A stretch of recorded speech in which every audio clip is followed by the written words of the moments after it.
Welcome back. Yes, I am so happy I am here. You are here, and Ethel Cain is here, and this time with her full album, Perverts. It's been a while since I did reactions. I must say, I was traveling a lot. I was in places without any energy and connection to the internet. And then when I got back, some technical stuff didn't work, some hardware didn't work, but now I'm back. I'm back in the reactions, and I'm so happy about that. So let's go and start right away with Perverts, with her official visualizer. And yes, reading the titles of her songs in this album, I am a bit, I don't know,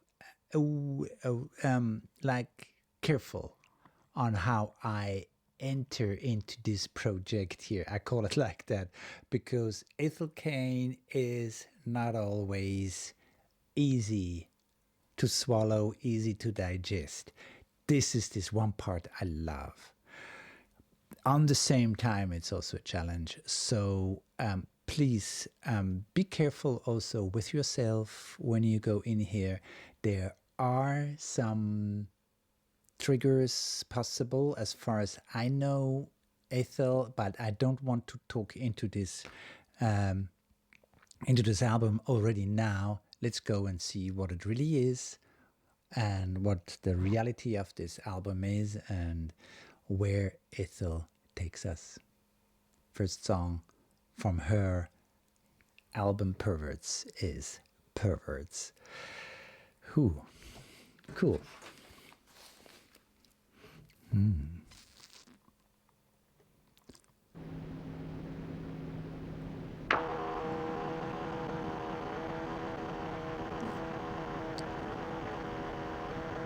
Nearer, my God, to thee, nearer to thee, e'en though it be a cross that raiseth me, still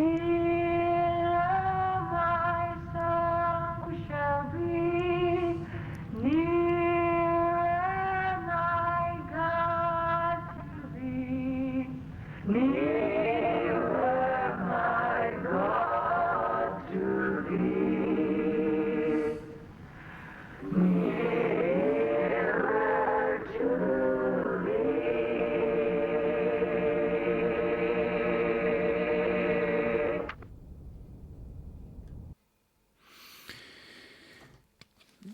This is an old song.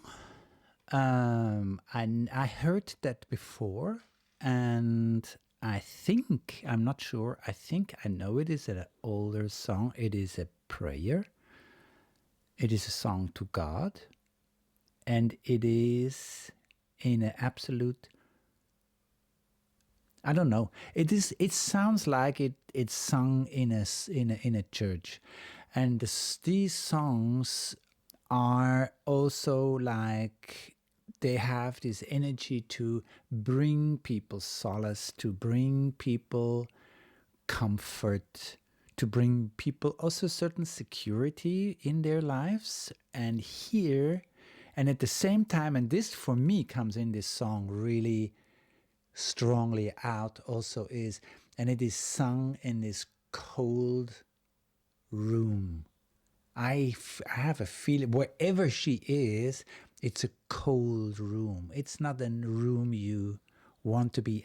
With these noises in the background, and the voice is not really recorded in a nice way. It's actually scratchy, cold, and still a song for God. And there are certain lines in it which I think are already really interesting because I don't know this song.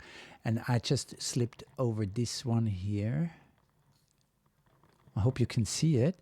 Even though it be a cross that raised me, that is raised by the cross in this context is a lot of suffering also, a lot of going through pain, of whatever the reasons are. Christian religion went there to say that life is a path of suffering, or life is suffering to get there, where you become really spiritual and you become very clear and clean and right in the eyes of God. I say it like that. Okay, now we go on. It's the song is not finished and I'm talking already a lot. I am a bit stirred up at the moment and I don't really know where to go with my feelings. I have a little bit of understanding in me. I have a curiosity in me, and at the same time, I feel there is a little anger also.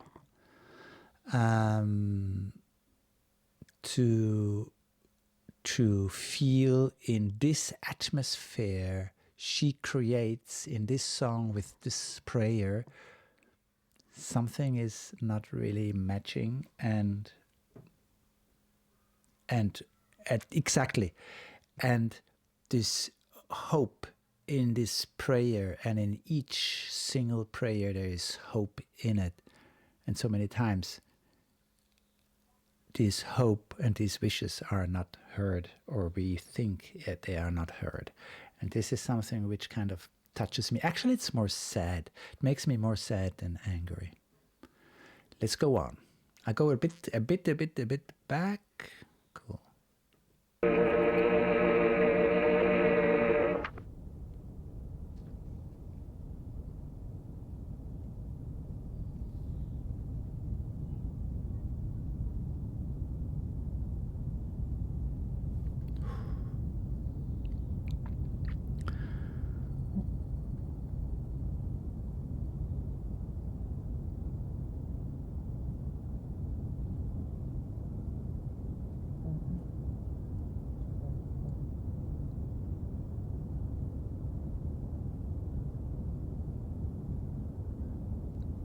There's a voice.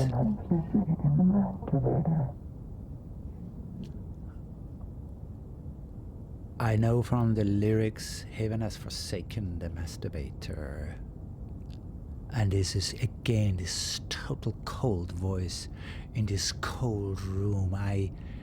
It sounds like somewhere there's water close, just like rushing through.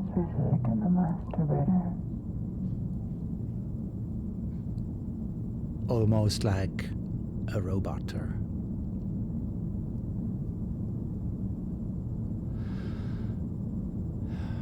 In a also a forsaken place. Masturbator. The loneliness of the masturbator.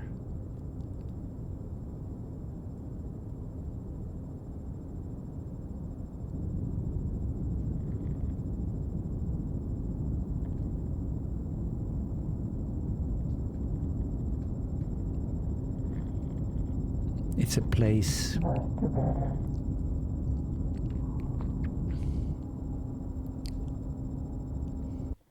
I have to give it a little pause here. I just realized this is steps out totally of the idea of what a song is, and it makes more contrast to it that she took this song to God, which is also a prayer, which so much hope goes in there, hope for solace, hope for being saved, hope for being seen, hope for become really truly spiritual, what in any meaning there is, and then this heartbreak, heaven has forsaken the masturbator, and I can just put it there that it cannot go only into these sin stories of sinners, and in our religion for at least a long time, and for many kinds of Christianity we had, masturbating was wrong and forbidden. And what is masturbating actually? Actually, it is coming back to yourself, make love to yourself, and follow also these urges, these wants, these needs from our own body. So this is kind of, and this is what I feel in this song. On one side there is God and heaven and the promise and hope. You can bring your hope somewhere, so there is a higher power, a higher force, a divine force which should or might help you. And at the same time, there is your body and all your needs. You have your body, especially sexual ones. And now there is a conflict already. Will I be, in the eyes of holy people, also a good person? Or do I follow, actually I can put it like that, or do I follow what's in me and in my body, which in the end is also God-given? Some people will not accept that, what I said here. They will say it is given from another person connected to the whole heaven and hell story. But it is this huge, big conflict of it. That the conflict stays between the body, my needs, between sexuality, and let's put it down clear: masturbation is a good thing, is a very important thing. It is through masturbation we get to know our body, we get to know our sexuality, we get to know our identity. I could make a whole video just about that. But we keep that in mind for now, and let's go and see where Ethel goes on. I go back again a bit.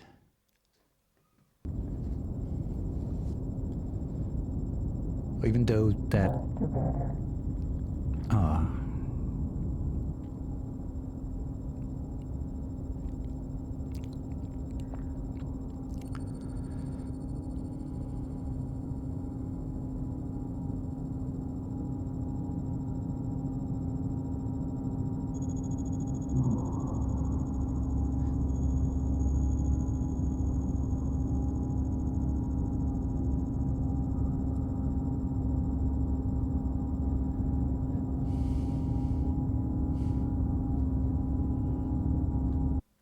Sorry if I pause here again.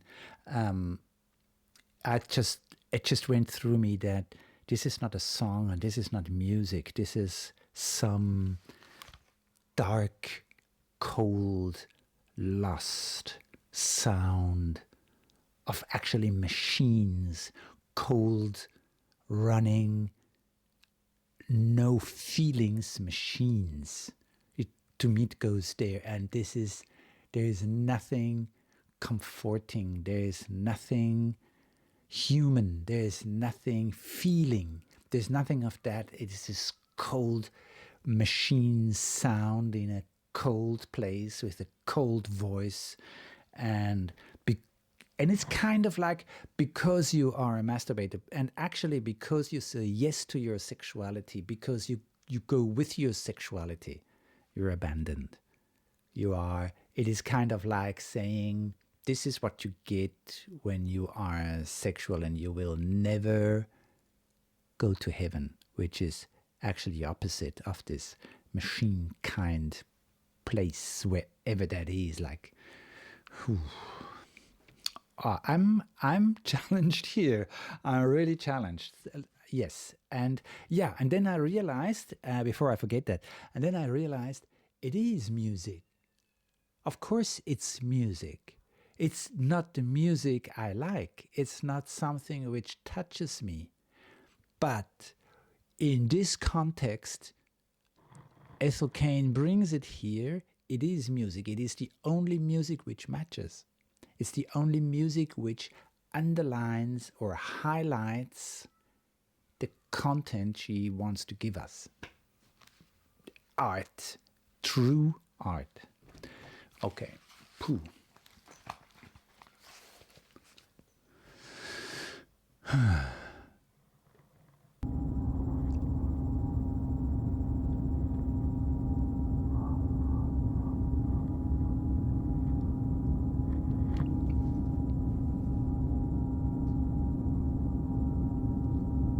It just makes me want to stop here and get out. It just makes me... And at the same time, I'm fascinated of the magic which is in there also.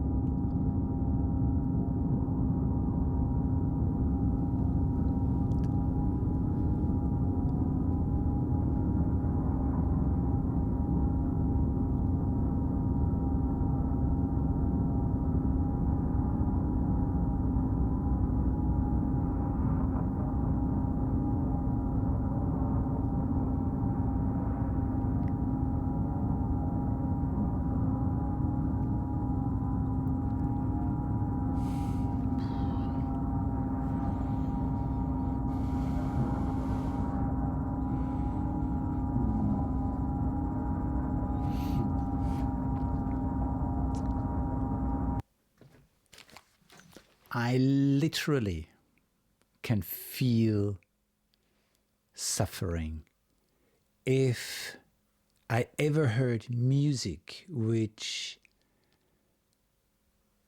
carries the suffering in it, which is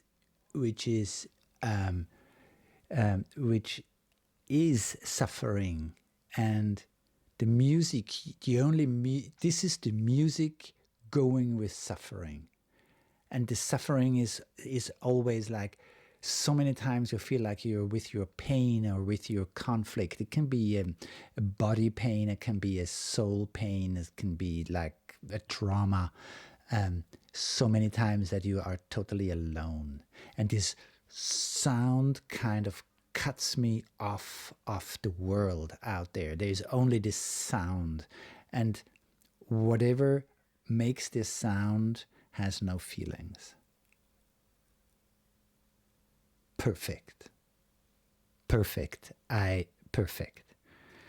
And that's why I need to go on, because this is touching. This is a travel. This is a journey into the world of being lost, being in a conflict, and not deciding. If I put it back into masturbation and the prayer and God and religion and spirituality, then this is kind of like a place in which you can find yourself again when you want to do it right, but you feel that all the offers around you are not really, have no really foundation. And actually the only thing you really can count on is your own body and what you feel. But when it keeps telling you from the outside that your feelings and your body and whatever is wrong, then this is a place you can... And it's not only, it is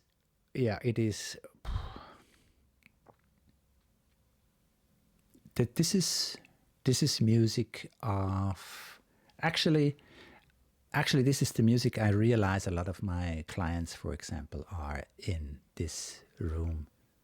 And there is no way, seemingly no way out.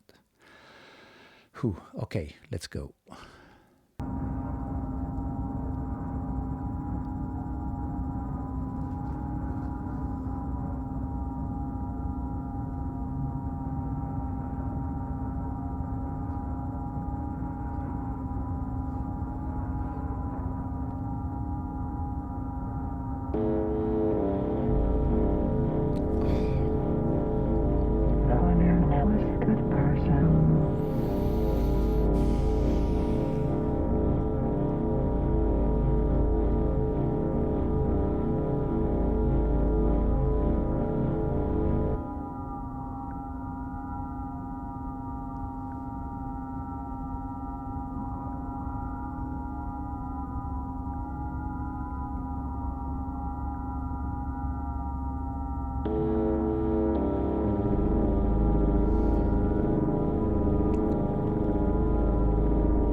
reckless driving often leads to slow, sad music.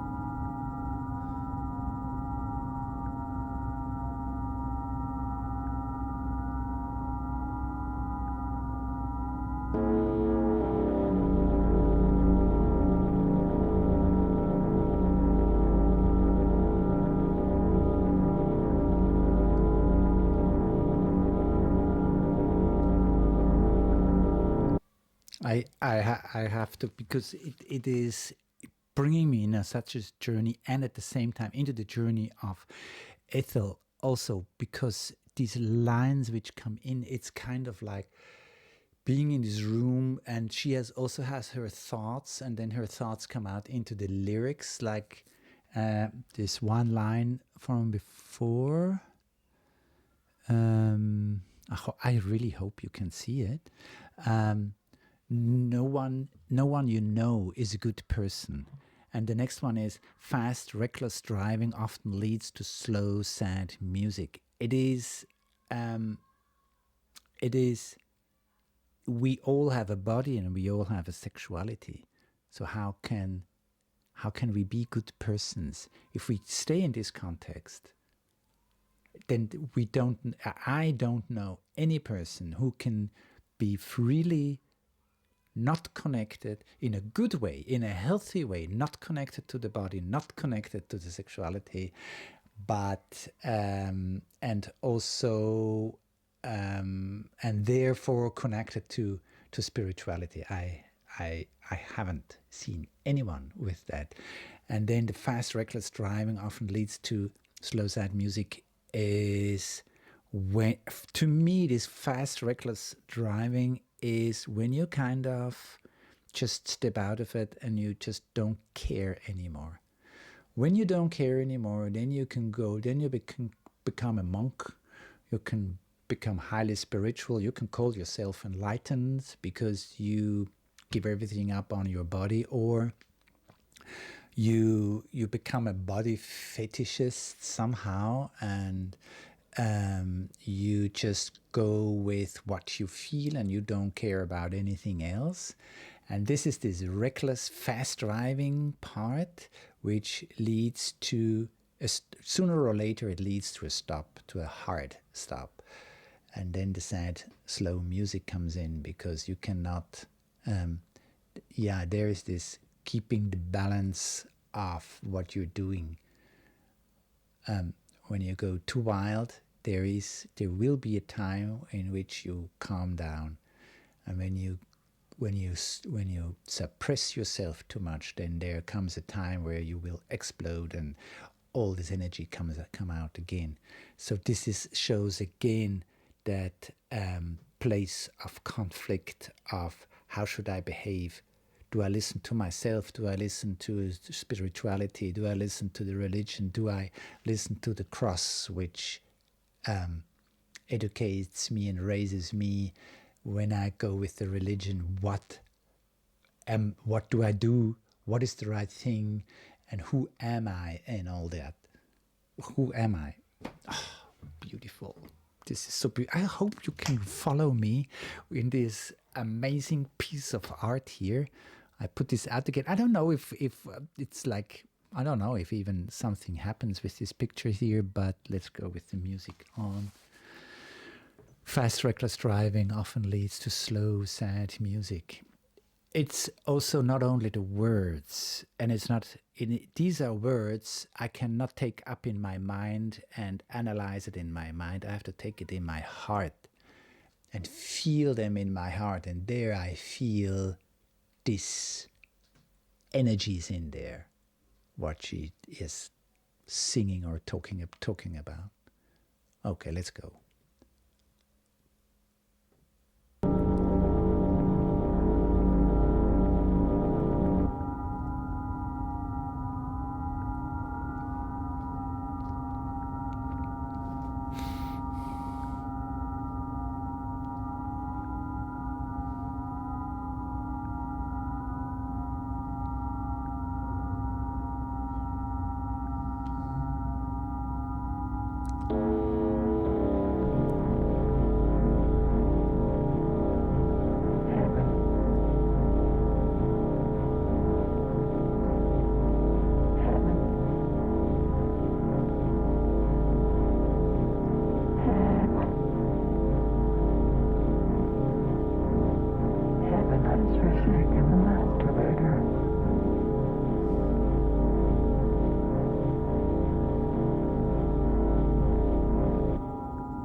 happening to everybody.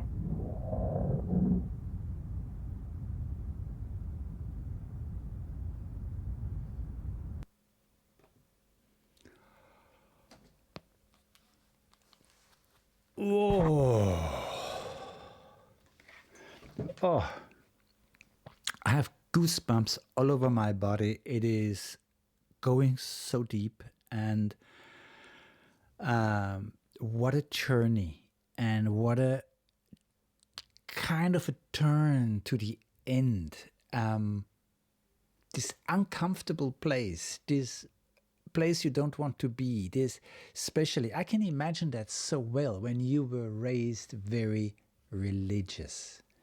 And there is this urge and this need and this beautiful, actually, this beautiful sexual energy in you, which, if we stay with the masturbation, then which makes you want to masturbate, which makes you feel yourself in this beautiful sexual energy, which is just beautiful, just here, just like life. And then to come into this conflict that this is actually wrong. And it is not the sexuality which puts you in this place, and it is not the religion or these beliefs or God which puts you in this place. It is both of them, or the conflict which comes between of them puts you in a place there. It's the in between of them. It is not, there are two elements, two forces which do not talk with each other. And where do you end up when you have both? This is the suffering part. It's like, maybe you can relate to it when I say children which go through divorce with the parents.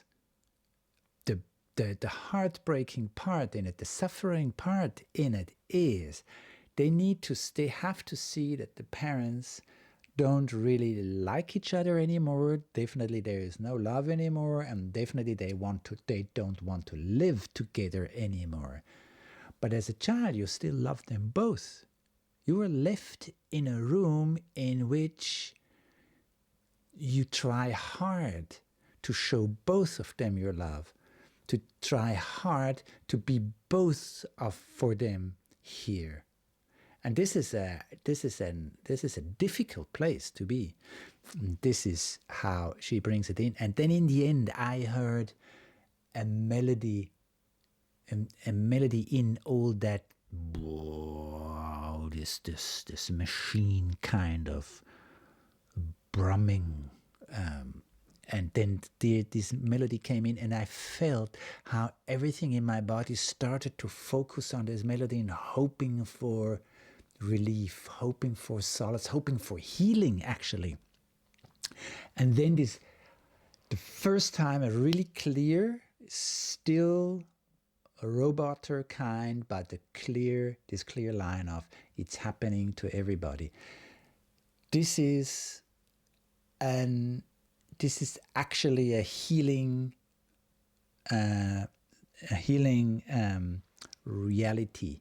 This is the healing reality. It's happening to everybody. We are all sexual beings. Masturbation happens to every one of us. Masturbation is a gift, is a beautiful gift. For me, it's a sacred, divine gift. I don't know how or why so many cultures and so many religions have such a disturbed relationship with sexuality. It puts us into this song, and to me, there is this is the way. This is what they do to us. This song is what they do to us. Listen to it, to this music, to these sounds, the way she talks. No love. There's no love in there. No connection. No beauty. Thank you. And we go into the next song. I think it's Punish, and I'm I'm, yeah, I'm happy you're here, and I'm happy I'm not going alone through that, and I'm happy also I can follow this invitation from Ethel Cain to see things different than, or see things more clear, even if it's really hard to go places she opens up. Okay, next one is punish. Pooh. Yeah. I hope you're sitting maybe very or hopefully very comfortable because, yeah, Ethel can challenge. That's one thing for sure. Now, let's go. I am aware, I am alerted, I am also curious, I am excited, and I'm also a little bit scared. Punish.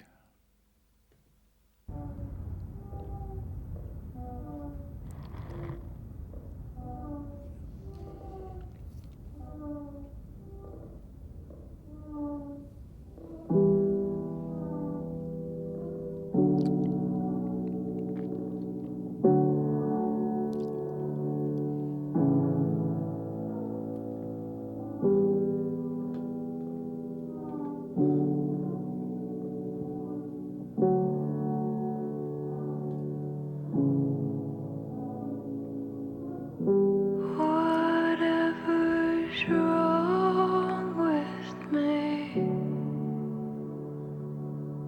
I will take to bed.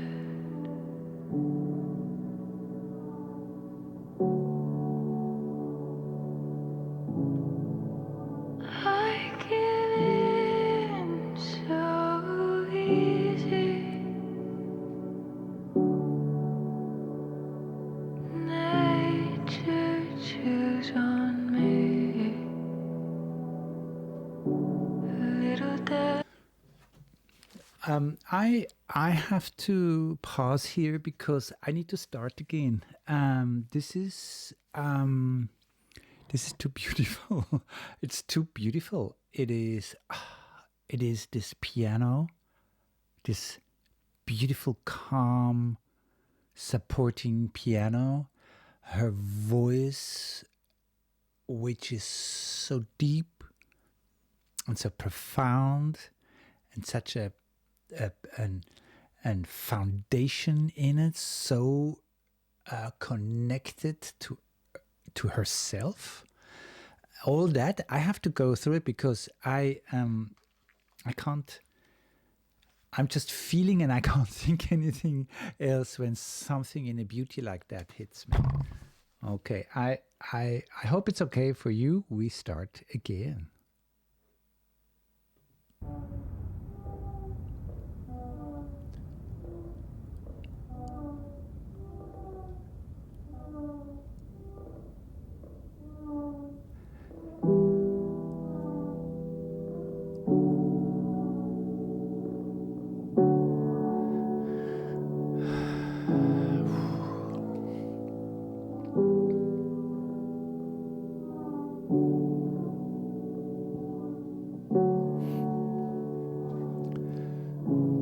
Okay, I am. It's Ethel. I have to pause here and there. This is.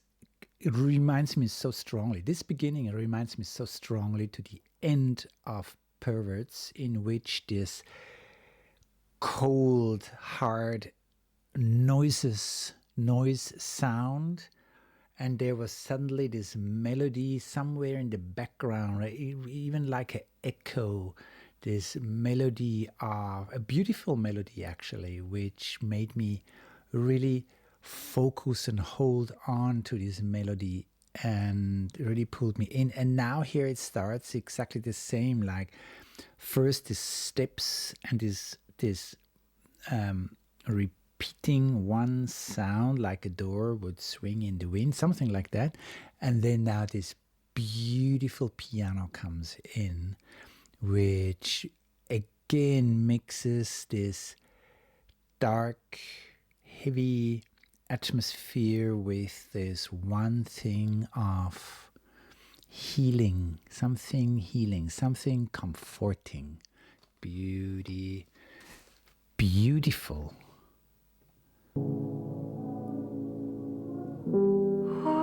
Whatever's wrong with me, I will take to bed.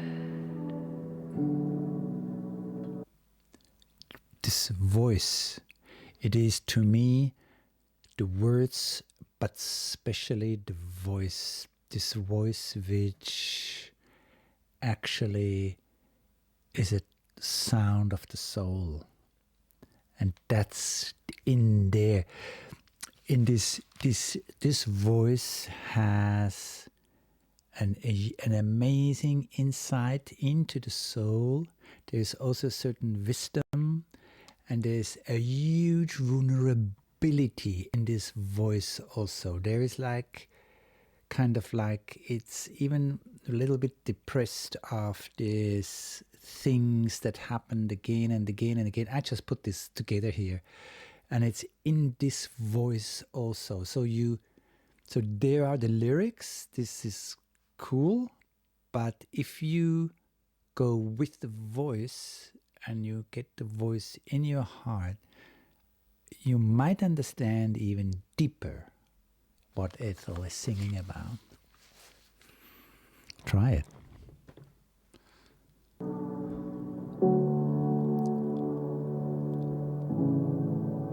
I give in so easy.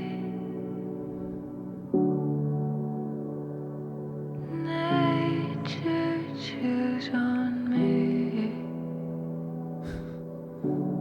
Little death like lead, poisonous and heavy. It has always been this way.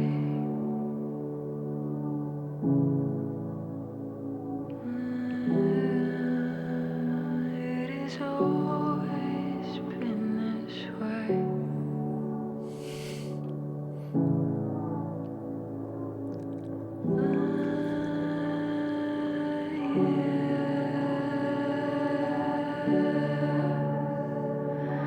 Punished by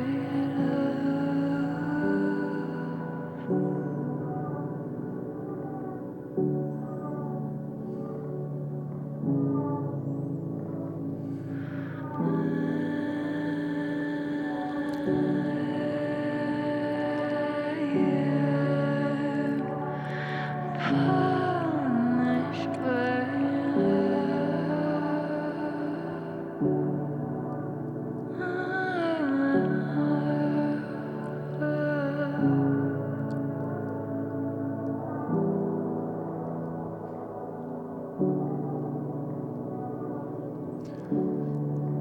Okay, I have to go back. I have this part in the lyrics. Maybe I can bring it in here also.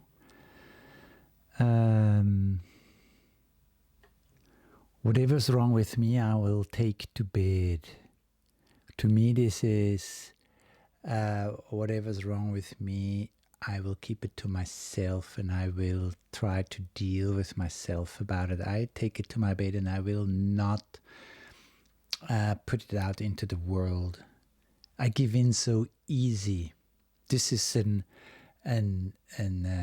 insight also. This is something to realize, or realizing introspective, that giving in so easy, too easy probably, that causes a lot of pain. And I think now where where lower, later I am punished by love, so this goes good into love.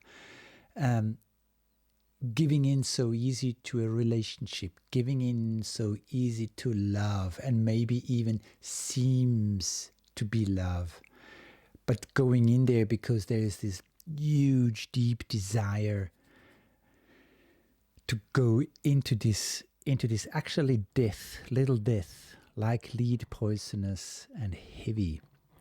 It has always been this way. To experience love and relationship, probably always the same again, in this poisonous, this little death, giving in so easy, giving everything, keep your suffering to yourself and get hurt and hurt and hurt all over again. And then it comes in, I am punished by love. Pooh. And it has always been this way. So there is, I see a carousel turning there of this deep desire for love, at the same time getting hurt and wounded very deeply by love, but the desire is still there. So these desire, hurt, and that's like punished by love. And the music's so soft and so wonderful, and her voice also going in there, so wounded. It's actually a deeply wounded voice talking about herself. In the morning I will mar myself again. Yeah, the whole thing starts again. This is very amazing art. Okay, I go a bit back again, and I don't want to miss anything here. And also listen to how the piano and her voice go together. This alone is already magic.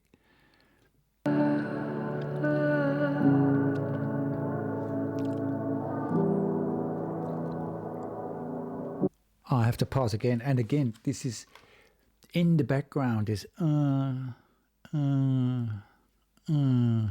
I, for a moment, I had this kind of, this is not really, it is more kind of an suffering sound. It's like a little bit of pain in there, and it repeats itself exactly. But I had suddenly this picture of sex, that she or whatever in this context, or she has sex in there, she's making love to somebody, and she's not really in there. It is kind of, this sound could come from a sexual activity, but it's also kind of dead at the same time, like kind of actually being taken advantage of, being maybe in a situation which is more traumatizing than anything else, but going through to get love, to have a relationship, giving in so easy for love, and in the end still be punished by love. Okay. I just have to say that because this background sound, this breathing is very important actually to this topic. Back again.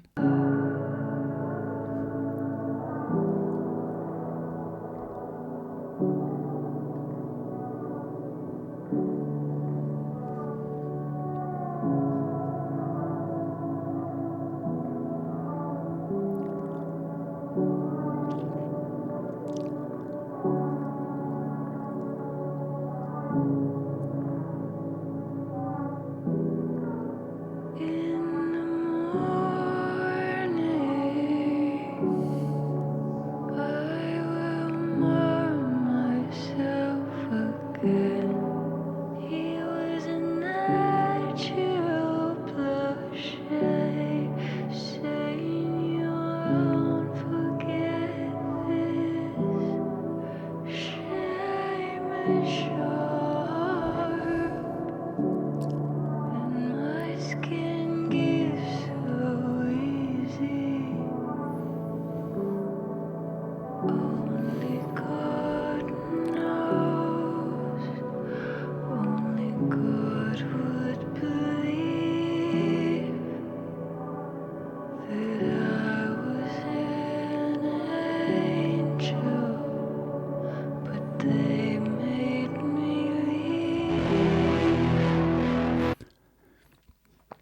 Oh, boy.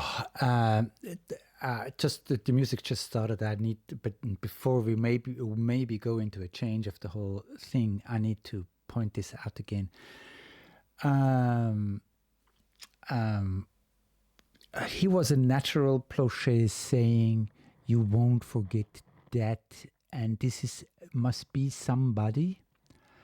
You won't forget this in all this pain and in all this suffering, and you won't forget this. This is kind of like a brutal line, and it is kind of like somebody who abuses his power.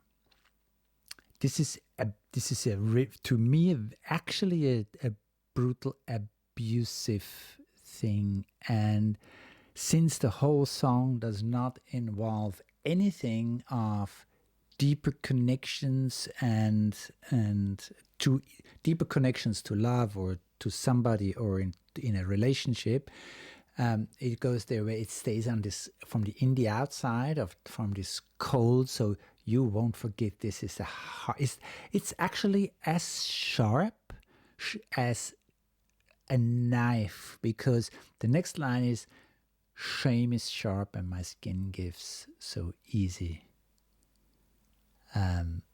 Shame and not feeling well in your skin, we know it. And please, if you get triggered somehow, I can't repeat it enough times. Go to somebody who understands. Go to a therapist or somebody of your deep trust. When anything triggers you here, when you feel something is going wrong, something is not okay, it does not need any explanation. If something does not feel okay, you don't need an explanation. Not feeling okay is enough to go out there and get help. This is important. And here, when I go back to the lyrics, shame is sharp and my skin gives so easy. The skin gives, so you can touch skin. You get something. The skin is always here, and the skin itself does not escape. And that's the one part. And the other one is that with this shame is sharp, shame can become a weapon against yourself, since you're totally not comfortable within your skin. And then it is cutting yourself, cutting into the skin, that can be a way to react on it, consciously or unconsciously. And that goes there where only God knows. Lyrics again, only God knows, only God would believe that I was an angel, but they made me leave. This is to me, a beautiful metaphor for we are all pure. We are all innocent in the beginning. And with each violence we go through, with each traumatization, with each abuse, this innocence gets killed. This is what goes away, and this is where they make your angel leave, because that part is very vulnerable, and it is hard to stay innocent when you just meet violence. You can break on it, you can fight back on it, you can escape, but there's no comfort in it, there's no beauty in it, and there's no love in it. A beautiful metaphor for losing your innocence and falling into this part of where the only thing left for this innocence and the beauty is the desire for it, and you know it's there. But again and again and again you get hurt, but still you have to follow your desire even when you get hurt. And okay, I'll go back again a bit, and then There's so much to say, and I can't get around it. I have to make pauses and say it because I can't keep it till the end and bring it all in the end. So I hope it's okay for you. Go back again. Good.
This, where do I start?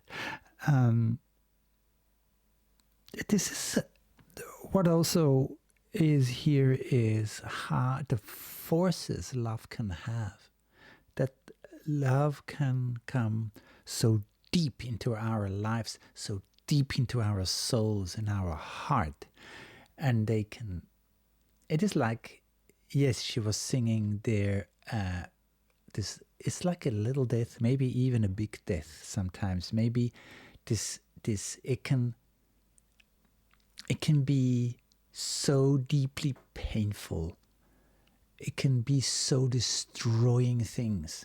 It can just strip you bare down to nothing.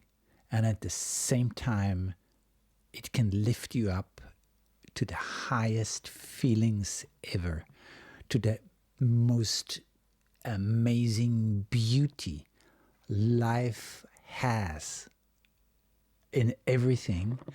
And this is all in love. And that's why love does not, we cannot leave it. We cannot get out of it. And we start to do so many things for love. we give ourselves up, we abuse others, we manipulate others, just for to get this one little part of healing, that we find love in which we can be ourselves. And it's just good. And there's nothing wrong we need to take with us to bed. There could be even this metaphor in that, that love can also make that your hurts, your pain, your traumas, and you bring them to bed. And if bed is connected, for example, with sexuality, so when you go to bed with somebody and you go into sexuality, that you bring all these things into bed also, or at least in the relationship, in this very intimate place. But these traumas and these forces which take advantage of a situation or even abuse a situation are here too. So this is everything in this song. It is what happened to her and what her reaction and her behavior is on that one. And also to realize, and God knows, she was an angel. We all were angels. And going with this song now, I come to the point where I say, don't lose the angel in yourself. Don't lose your innocence. Don't lose your beauty. And if something or somebody took it from you, fight back for it. Fight for it to get it back. Thank you, Ethel. Going deep. I will take a little break now, and then we go on. And I'm so absorbed now by this song that I don't even know what's the next song, but I have a list and I will see it there. One sec, and I'm back with the next song from Perverts. Thank you for being here.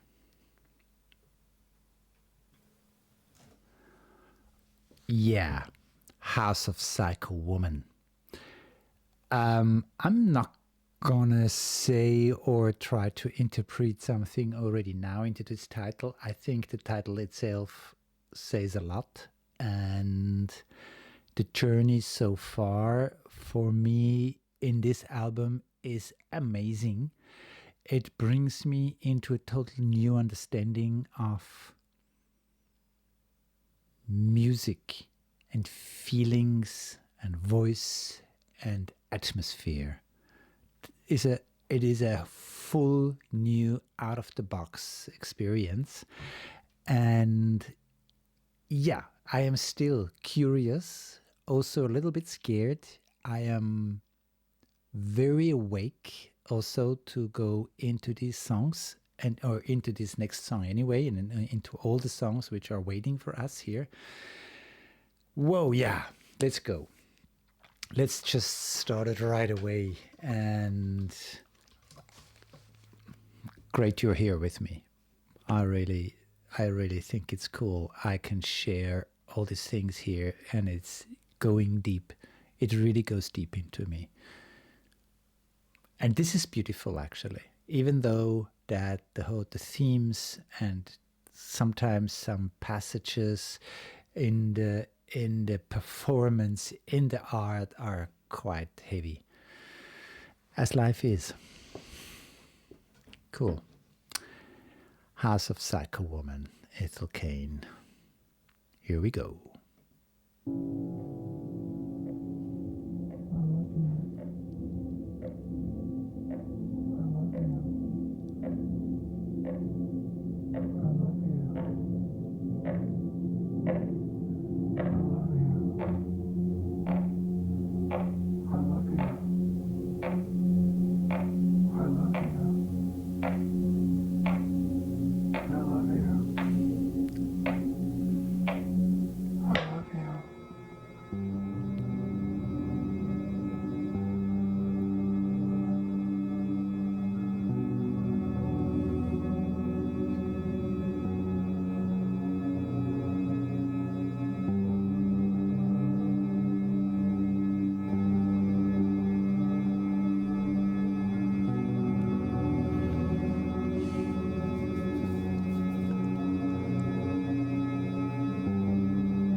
Yes, you know what, I have to pause here.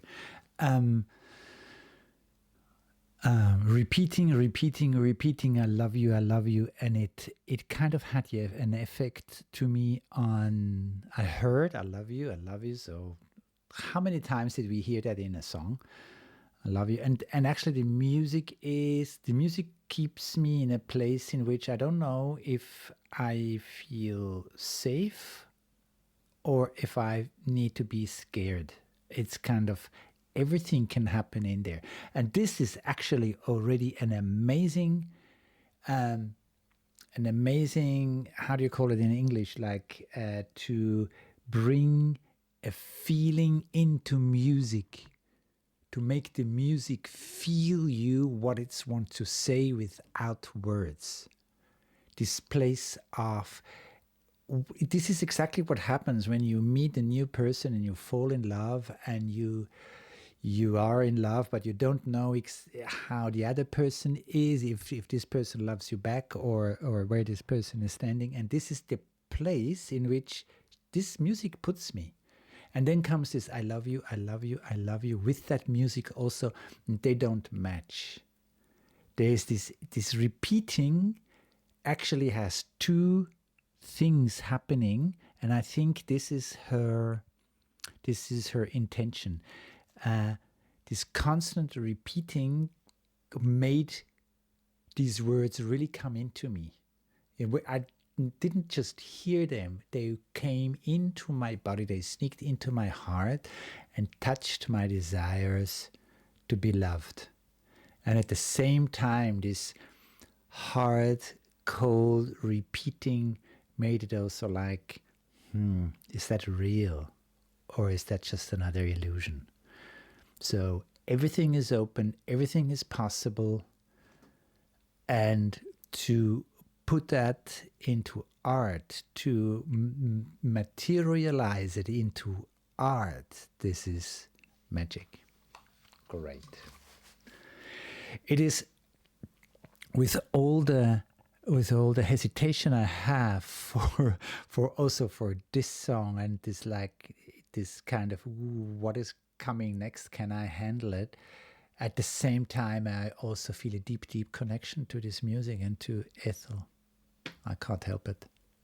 She connects, and it just proves that connection is not only honey, milk and honey. Connection is something which can be on all levels of pain, of suffering, of joy, of bliss. Good. Go a bit back again, and let's go.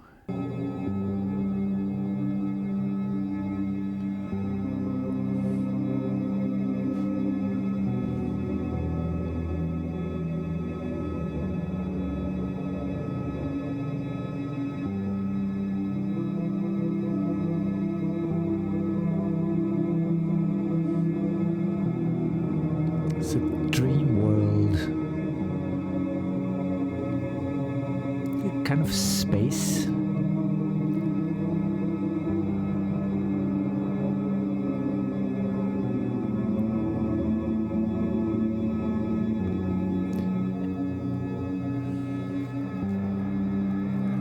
And something dangerous in it.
Okay, I pause here again, and it pulled me so deep now into somewhere I can't really say what it was, and I was like going the voice. There is this voice. I think it is her voice, and it's like made quite strange. It's not. It's kind of changed. It's not really Ethel's or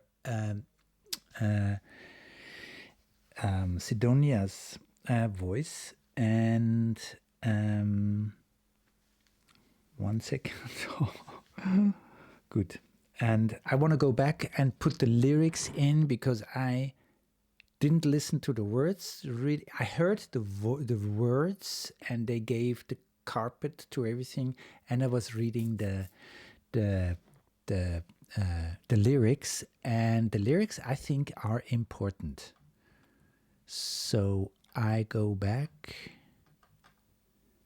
and I hope I find the part where she starts to talk, where these lyrics come in. I go quite. It's maybe here. I hope it's here. Sorry, I keep missing the lyrics here. Good. I have to bring them in later. Okay. This is where it starts. So, here we go.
Give me one moment here, please.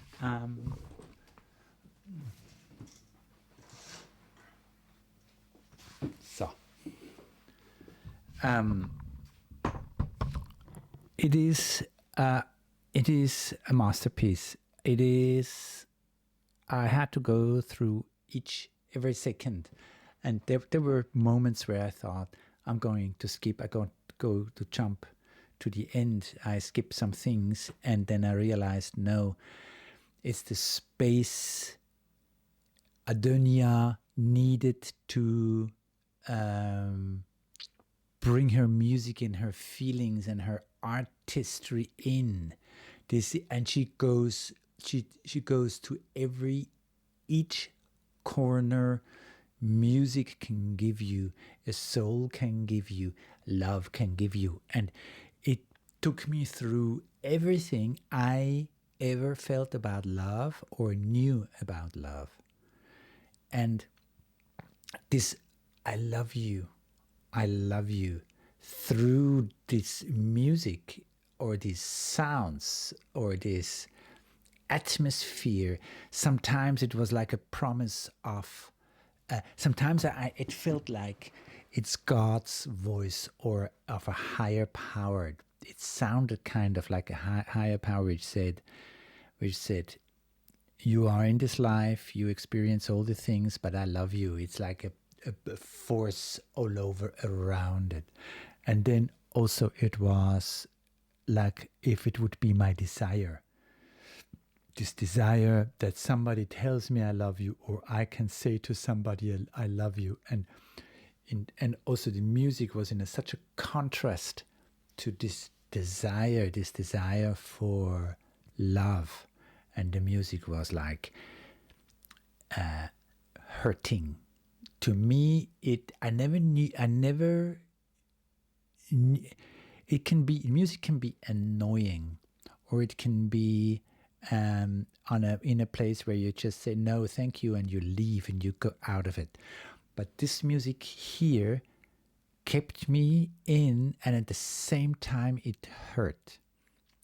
I sometimes, it might be weird, but sometimes I felt like this strikes, or like a whip, when this zoom, zoom, zoom, zoom, repeatedly the whole time, and it was, or like cats, it was somehow unbearable. And on the other side also, I don't know, it kept me in there, which kind of confused me on my reactions on it. And I felt reactions, I felt emotions in me I didn't know I have.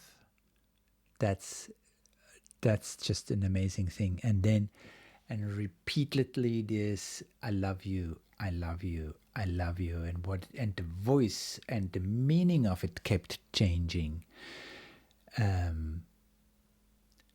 As I said before, it was like this repeating too much, then you don't believe it anymore, it becomes empty. But at the same time, it was the only thing I could hold on to, my only hope, my big desire. We all want to be loved, and also we also want to believe in that there is a force which keeps loving us through everything there is. It is this kind of all-embracing, everything penetrating love of life. And I can, if you go there where, and the title also is Housofpsychowomn, if you go there in which you really face love, then I think you also have to go through this challenge of, for example, this song, to reach love. And there in the middle, in the lyrics somewhere, maybe I find it again, it says, such a precious, magnificent thing to be loved, such wondrous and painful thing to be loved, wondrous and painful. When you were young, you said you wished that someone loved you, and then this voice comes in, I do, I do, I do. This is like from a higher power. This is really amazing. This is, and then, do you think you understand what it means to be loved? You don't, and you never will. But I can tell you right now, it's beautiful. You don't, and you never will. I would say for me, and this is for me somehow in this song also, or maybe I just try to keep on the positive side somehow. And this is positive for me in this song anyway, that you need to face up truly and with all your honesty to love. Because love is not just milk and honey, as I said already in the song before. Face up love with all the forces it has, and once you went through, then you will understand what love is and what it is to be loved. This is very important to to feel and to know and to be able to see true love you get, instead of hanging on in the interpretations. Hanging on in the interpretations is where this song is, where the atmosphere is.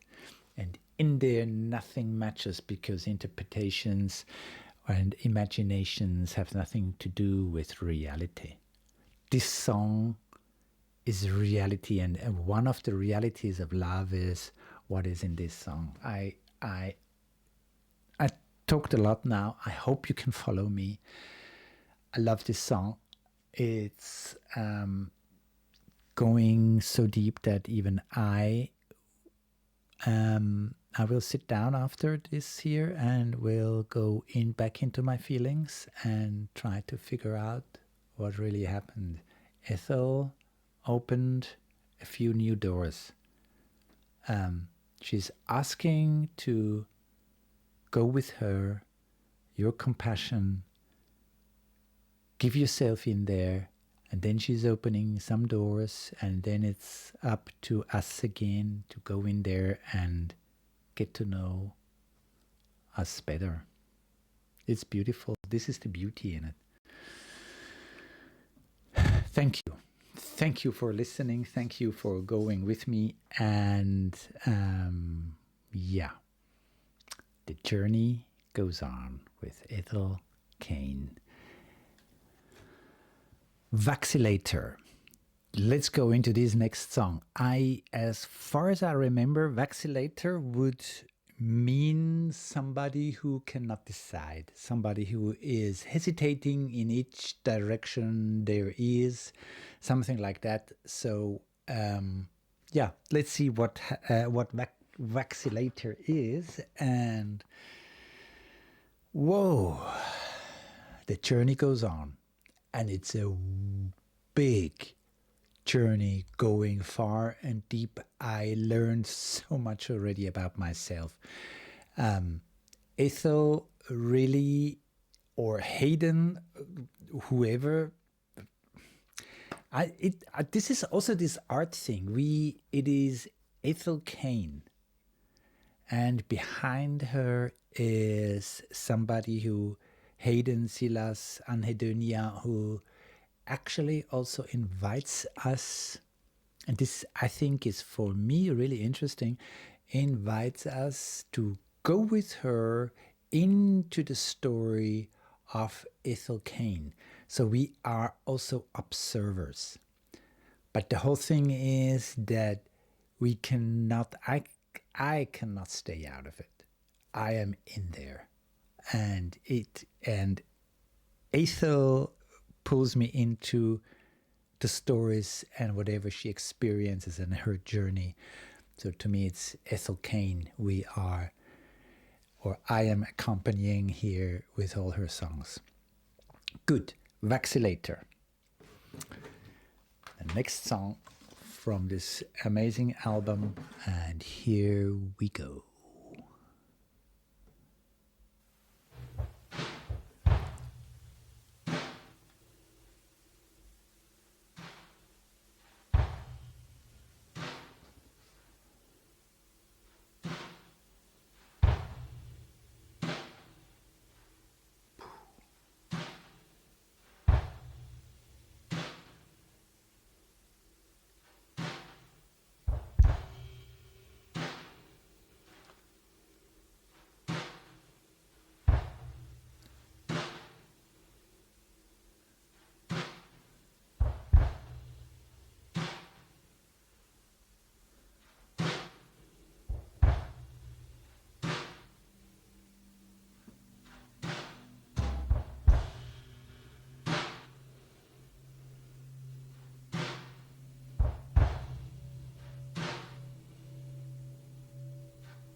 you could to crowded room.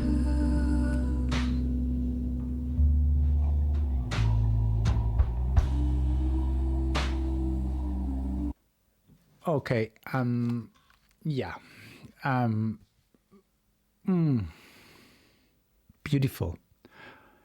Vacillator. And it's at the, this is, I was also going into the picture, and there's this one light in this dark room with this one table, and there's a woman in there. She is in there.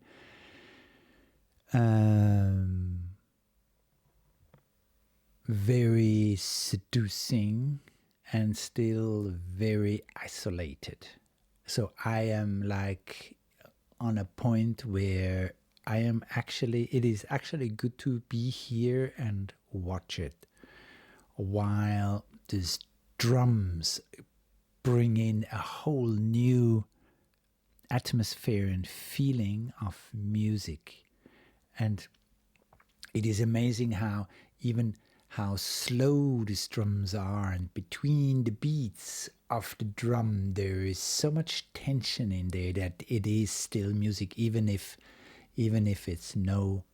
nothing sounds there, even if it's silent. There is still this tension in it which makes music with the silence. This is amazing. So it is here and not. And then slowly the music comes in and supports it a bit, and then her voice again with this telling a story on one side and very vulnerable on the other side.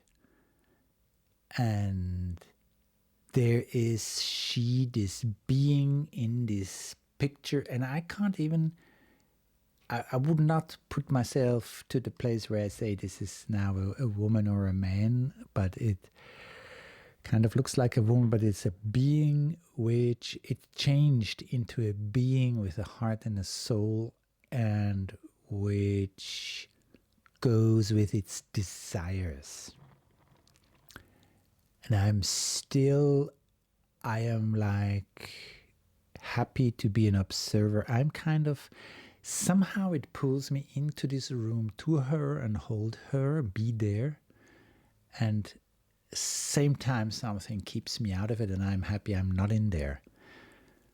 Yeah, here we go. She puts me already into an atmosphere, into a moment which shows me a lot of new things inside of me.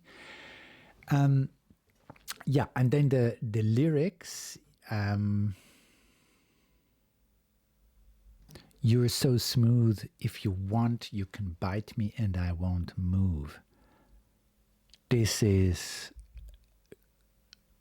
a beautiful way to say, I will do anything that you stay.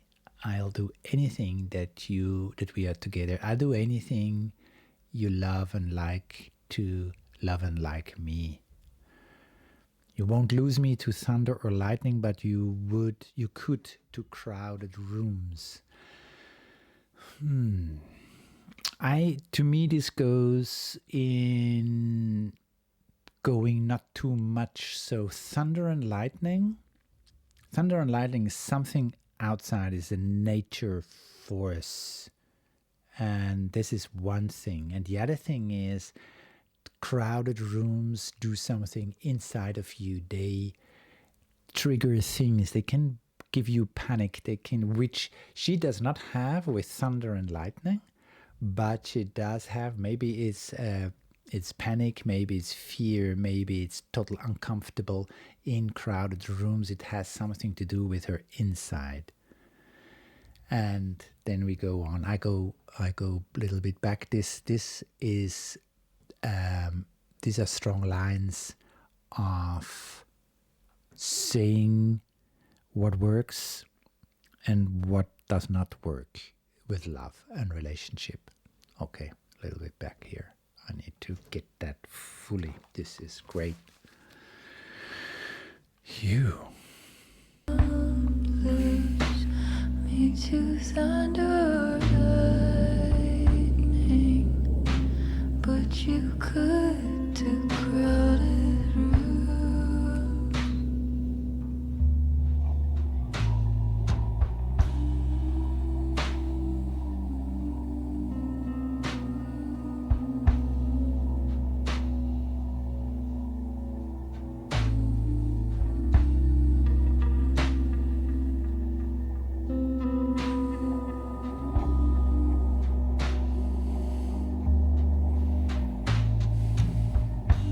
I like that sound you make when you're clawing at the edge and without escape. Do you like that, baby? I can make you come 20 times a day.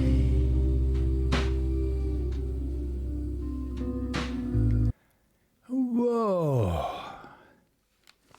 Boy.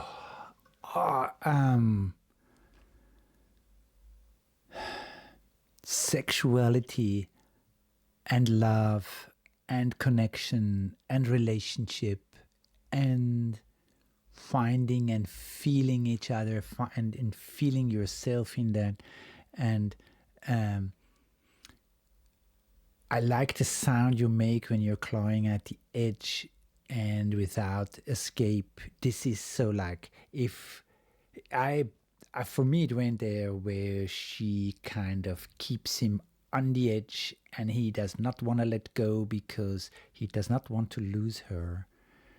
And she is, do you like that, baby? This playing around and also offering, actually at the same time offering, wait, at the same time offering, I could make you come 20 times a day, which goes into this wild, shameless, limitless sexuality, which is most of the time in the beginning of a relationship. And then she says, "Close the door, let me in." If it would be "let me in" and close the door, that would put it in a whole different context. But here, "close the door, let me in," it shows that she keeps him on the edge. She even asks him if he likes that, because there is this cut, this line, this border between them. She puts it there, and at the same time she offers him an amazing sexuality in which he comes 20 times a day and "close the door, let me in." She wants to be close, she's seducing, and at the same time she wants him not to close. Vacillator. Bum. And then these pictures to it, in which it is not really she's total seducing in here. To me, it does something to see her like that. And at the same time, it is also cold and not really inviting. It has this distance energy in there, which, I don't know, too cold.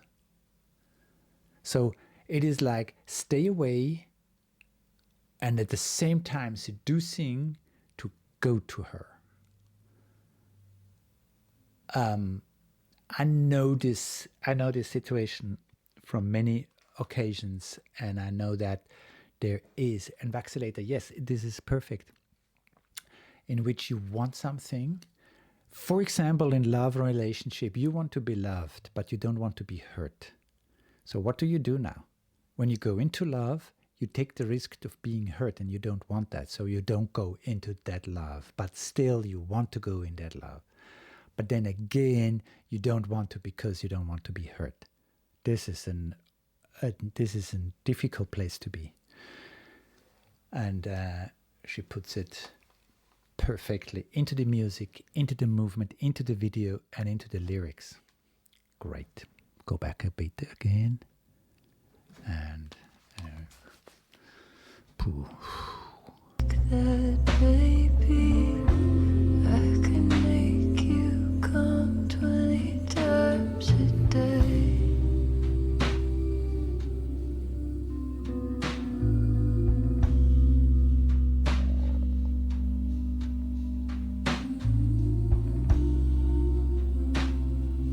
Close the door. Let me in.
If you love me,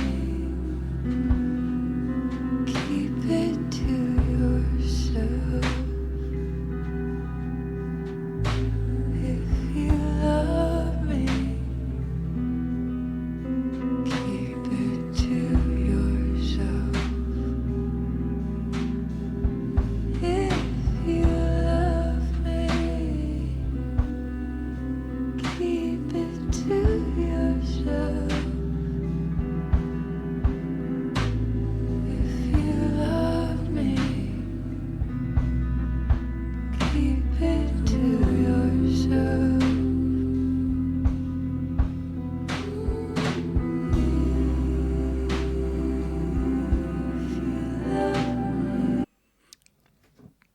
It's dancing with this video. It's dancing with her. It's dancing.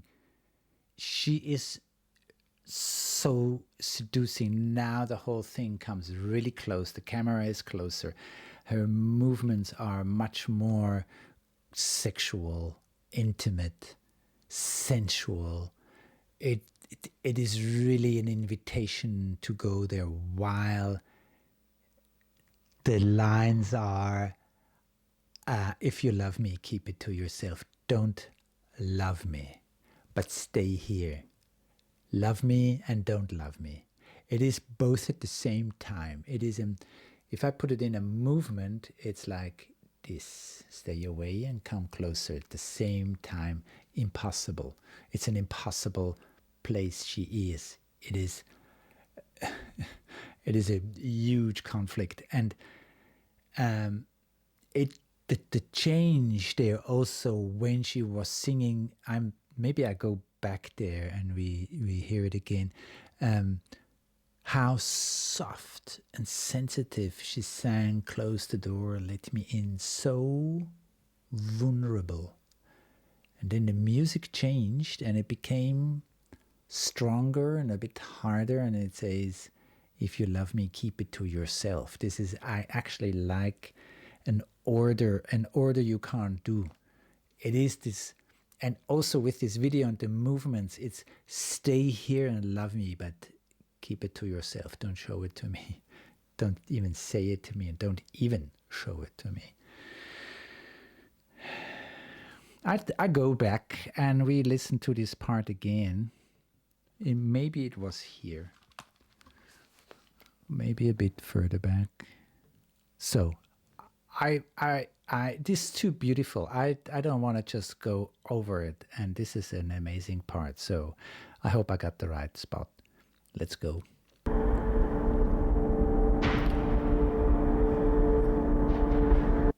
No, it goes further back. Okay.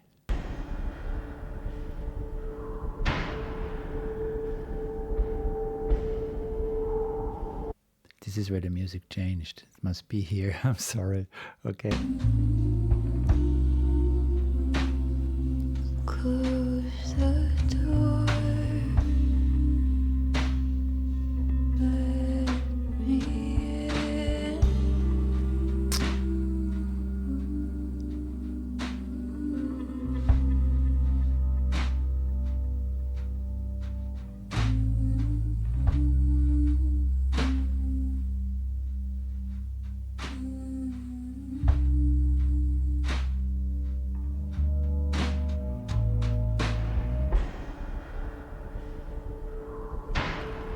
And this is the change.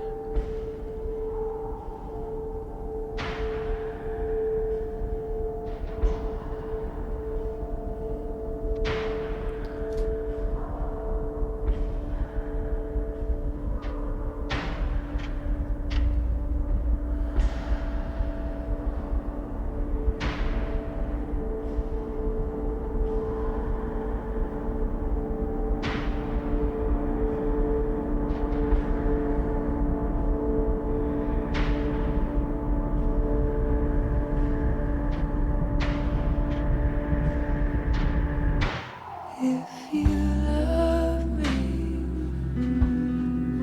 keep it to yourself. If you love me, keep it to yourself.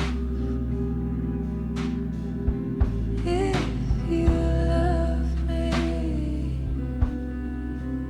keep it to yourself. If you love me, keep it to yourself.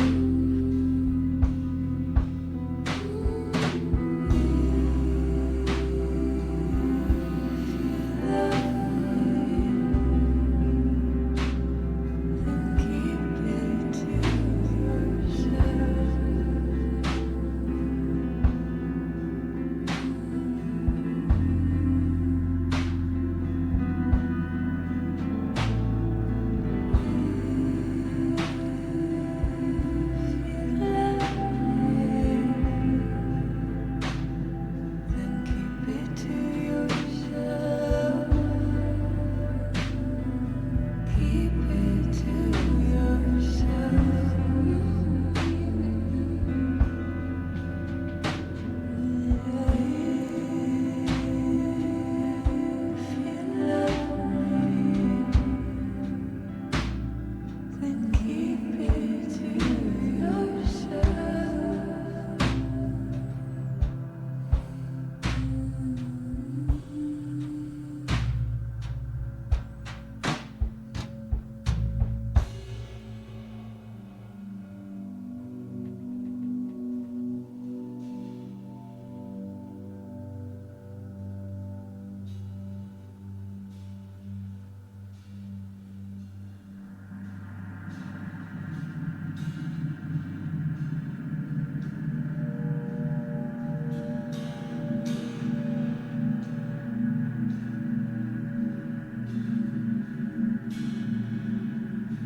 I'm a little bit I'm a little bit too nervous clicking around after a song because I can't really concentrate because these songs do so much with me. And for me also, the way the location changed, the way her movements for me changed, and in the end, it was so seductive. And there was like something really wants to go there, while at the same time the music and the lyrics said, "Stay away." And this these two energies with each other are at the same time were kind of like really challenging for me to find my place. And I realized she does not have her place, and this won't allow anyone to have that, to find a place there. It needs this decision of, am I going into a relationship, into love, into sexuality, or not? And to be clear there, or as clear as possible. It's not always a clear situation, but it is sometimes then just necessary to make a decision, even if it's a mind decision. This is the good thing of having a mind which does not flow too much away with the feelings. And here I was constantly between thinking about what it does with me and feeling about what it does with me. And I couldn't really find out. And also it came to me as a surprise to see Ethel in a video like that. This amazing energy change from the beginning, in which I was actually kind of happy to be the observer, to the end that it really pulled me into this place where she is, to meet her, to be with her, and at the same time also to realize, no, maybe this is, I should stay out there. It is an unsolved situation. It is, Vacillator. Good, great, cool. That was this one, and the next one is Onanist. Okay. See you in a second. Onanist. This is the next song of this beautiful, exciting, challenging, scary, deep-going, motivating to explore and reflect yourself. Whoa, what a journey. We go on. Onanist. I don't have to say anything to this word. The title on its own is already challenging enough. And let's go. Let's see. Ethel Cain. Hayden Silas. Sidonia. Adonia. An amazing name. But it is Ethel Cain. We go with Ethel Cain on that journey now. The Onanist. I wonder where we go to with this one.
It's amazing how the intros, the beginnings of the songs, of the art, how they already set up a certain feeling and a certain atmosphere just with so little tones and sounds.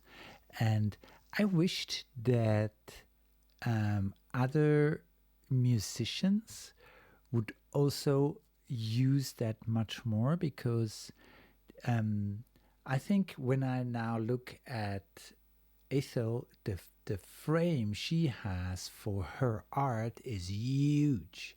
There is a huge spectrum in it, which is possible, and it is still Ethel Cain. And she's not losing herself in there. And it is what really also gets me and what really fascinates me is this huge world of sounds she opens up. And this is just this one part. And then her voice comes in. And then this playing around with this harmony and disharmony, with joy and with the dark, dark sides, the scary, heavy tones, to the light, almost said divine sounds, like very spheric, very some universe flowing something, and also this very heavy pushing down on earth sounds. This is great. So already these sounds prepare to what is coming. It is kind of like preparing the room we will enter and see and feel what Ethel has for us. Great.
Whoa.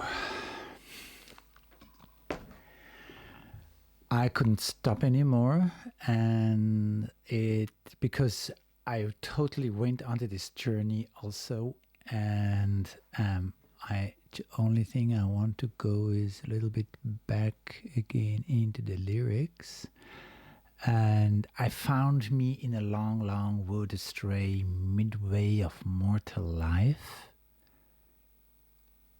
This is it. In my point, it is still this angel, even if it's a real human being. So find yourself in a mortal life is what happens to us. We find ourselves in a mortal life, witness to such agony, but there before the grace of God I go. So the whole religious thing, this God comes with it in here again, but there before the grace of God I go. It is to me, I just had this picture of this long, long wood, and there in front of God I go. So he is kind of somewhere in the back or above, seeing and watching everything. This is what happens with me. And then I want to know love. I want to know what it feels like. It's this. I think this is the main reason why we are here. If there is a reason why we are here, then it is love, and in there also sexuality. And this song is Onanist. So the first thing this being, whatever this being is, who came into this mortal life, realizes there is a body and realizes what the body can do sexually, and goes into onanist, and now on masturbation. And now there is also God, which says this is a sin. And now the whole, actually you could say the belief and God and the teachings and education from the outside is the music, is the sound. It's like, or no, the sound is the place you are in, because you're in the sound is in the middle, and you're in there trapped, actually, because on one side to masturbate feels good, to go into sexuality feels good, to go into sexuality feels good, and on the other side there is our culture and our religion, which both most of the time or mainly say this is not good, or at least said that. So there is actually, even if we are in a culture in which it is not forbidden and everybody is kind of educated enough to know masturbation is okay, it is still kind of taboo and a secret. We tell each other what we eat, where we eat, what we do all day, if we go sailing or climbing up the mountains, and but we do not tell each other how often we masturbate. This stays somewhere in a shame area, and this is what she points out here. So it's still true, and it's still our narrative we have with these sexual things, that they are actually not made to talk about, not made to make visible. They are actually not existing in this life. And there's a big, big part to it from being a good person. As in the song before, she was, or in Punish, where she sings, there are no good persons, and it happens to all of us. Whew. And there we go. It feels good. And Ethel goes there where she is honest enough not to just say that masturbation is liberating and is the solution for everything.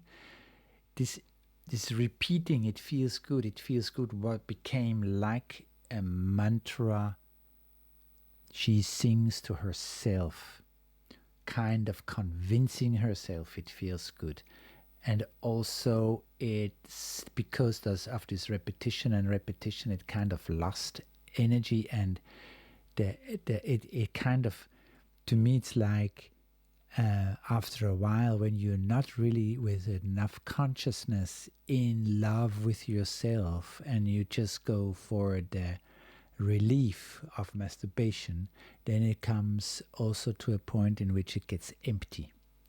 And then you repeat the whole time. There is this moment of an orgasm is still there, and it's still always nice, but there's also something empty, and you hold to that thing. It's good.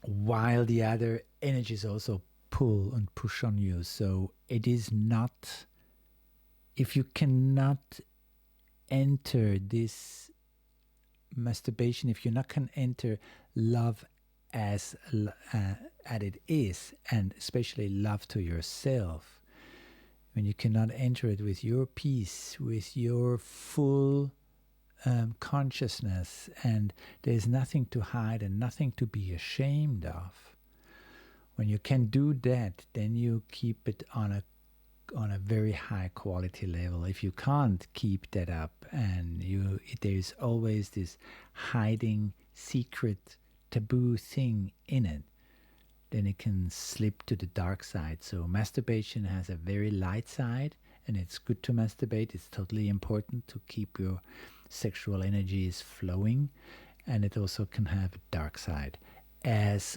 also the culture or religion or what we are taught about how the commandments are, and the Bible, what the Bible says, that there is also a light part in it and a dark side. And inside of these challenges, we are, with that desire to love, with this desire to be spiritual, with this desire to be part of the whole, this desire of being home, comfort, security, and love. And then all these things don't match, and this is put down great in the sounds and the voice of Ethel, the way she makes a picture out of all these. Thank you. Thank you for listening. Thank you for being here. And this is really cool. I love it. So let's meet again for Pulldrone. Thank you for being here. This is really cool. I appreciate that a lot. And the journey continues with Pulldrone. No idea what a Pulldrone is. Maybe you can tell me. And maybe I find out during this song. I don't know. The journey is challenging so far. And there is something in me which kind of loves to go these places to which Ethel Cain invites. And on the other side, there is also something which is kind of wishing for relief, wishing for something which gives the whole thing another turn. But how many times do we wish that in our lives and it's not happening? Let's see. Let's go. Pulldrone, Ethel Cain, from the Perverts album. Oh.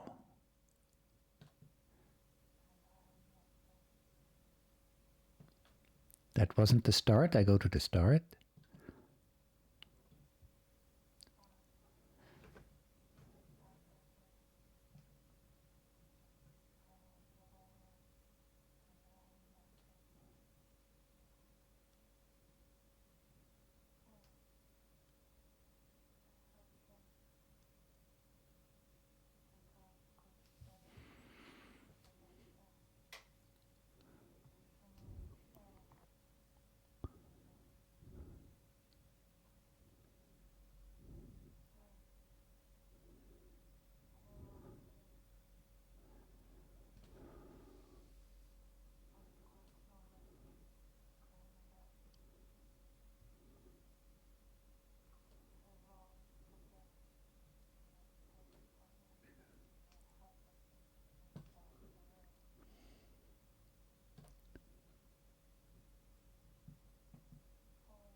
Oh, oh,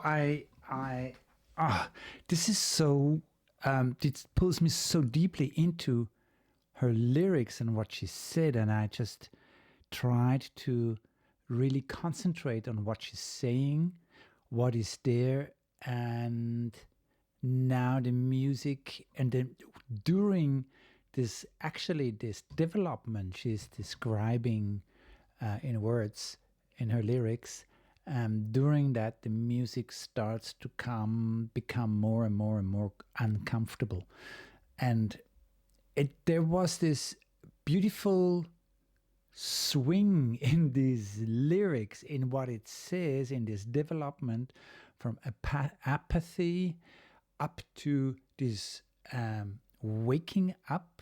I can maybe we look at this again here. So, and one sec. Cool. Actually, it starts with one, apathy. There is I am that I am, and I am nothing. This is kind of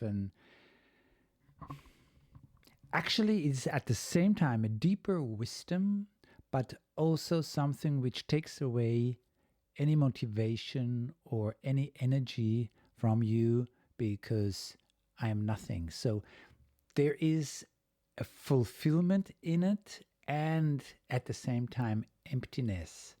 So the question always is, what is our or your definition about nothingness and emptiness?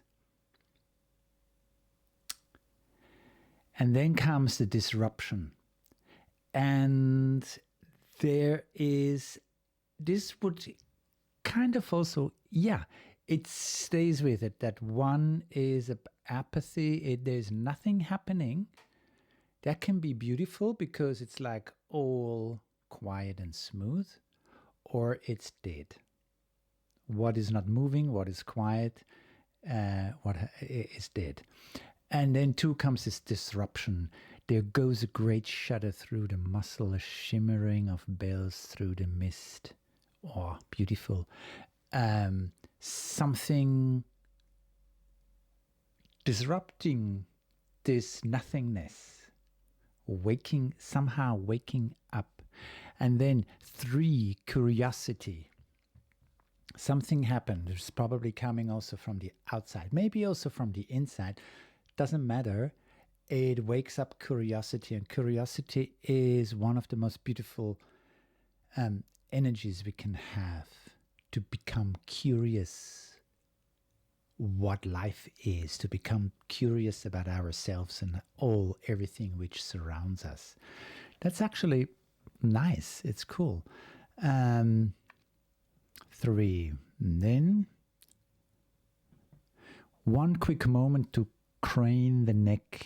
I have always possessed the insatiable need to see what happens inside the room. Inside the room can be, inside the room she's actually is like the space, or inside the room, the space in yourself.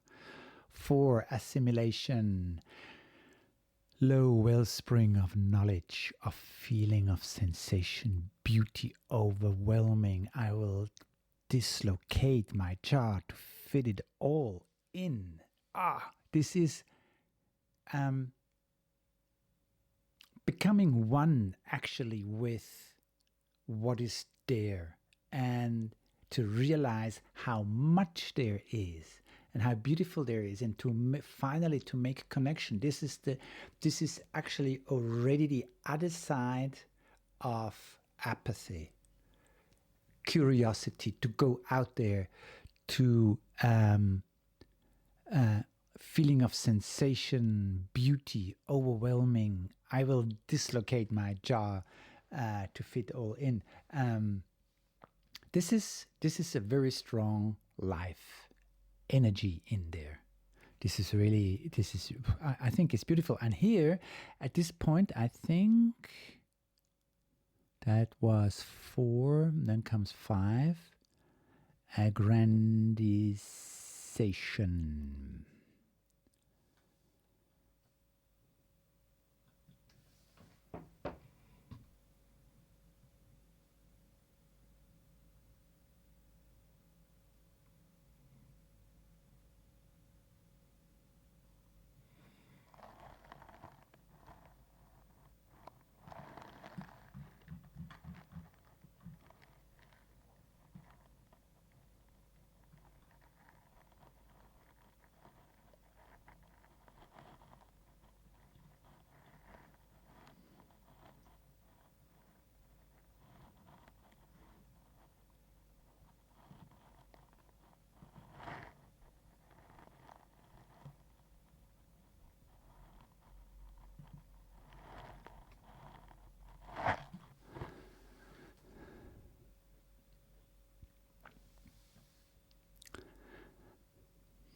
The pull, yes, the pull. Send down your cordage of suffocation and let me in. This is going with that one. Actually, no, it does have a taste already of something disturbing also in there a little bit. To me, it does, because it is calm and relaxing and very, very deep, going into feeling of everything. And it's not necessarily a grandization to be on that spot in which you become one with everything. There is at the same time something coming really down and to foundation, and at the same time also growing up into higher wisdom. So there is a beautiful balance in it, and it's not only just aggrandization. So it's okay, but for me, I feel already a little disturbance in there. And then we go on with 6 delineation.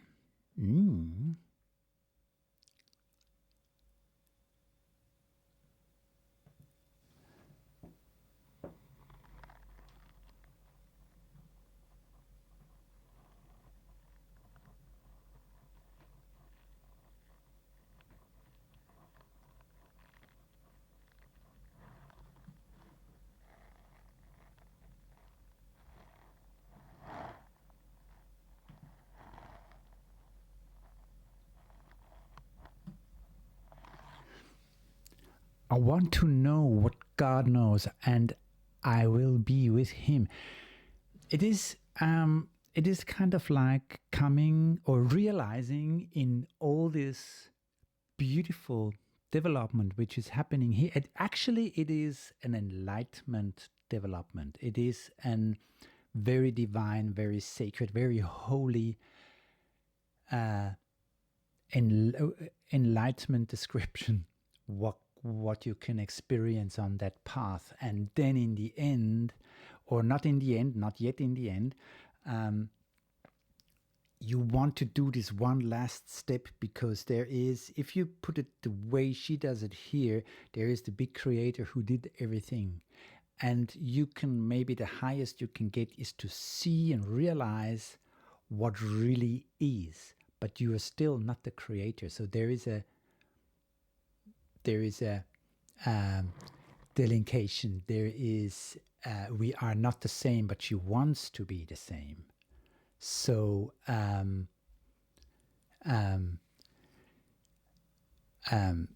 want to know what God knows, and I will be with Him. Sent over the edge, I sigh. Flush against the evil, I sing. This evil comes back into it, and it kind of indicates for me also that the realization, and probably because we have a body, because our body has needs, especially sexual needs. And in this context, again, I feel out of here that the sexual energies just have no space within this very moral kept creator who tells us actually that enlightenment is the way, and to separate yourself from your body needs, and especially like these lower needs of sexuality, and then you realize you can't do that, and this will keep you separated from the divine, because you still have to walk with this body. And this is a point of view which has actually nothing to do with enlightenment. But once you really want to become deeply, deeply, deeply spiritual, also in a point of view of religion, then you must realize here and there that you can't make it. And flush against the veil, I sigh. It is another and over the edge. It is another realization you make, even when you know so much, and you still make that there is one separation staying there. You can't get over that edge. Yeah. Okay. 7, perversion. It's no good bearing false witness. The sinner's errand, and I am what I am, but we are not the same. It's no good speaking of fairness. The fool's errand. Boo. What do I do now, and how truthful am I with myself? How far do I go in accepting another deeper reality which actually has no place in it if you really want to be enlightened? That means, very simple said, we cannot step out of our body. We cannot step out of sexuality. It is not possible. And pretending is not the way. Speaking of fairness, the fool's errand. Maybe you can help me here. These are 2 lines I can't really bring in here. Yeah, maybe you can help me there. 8, resentment.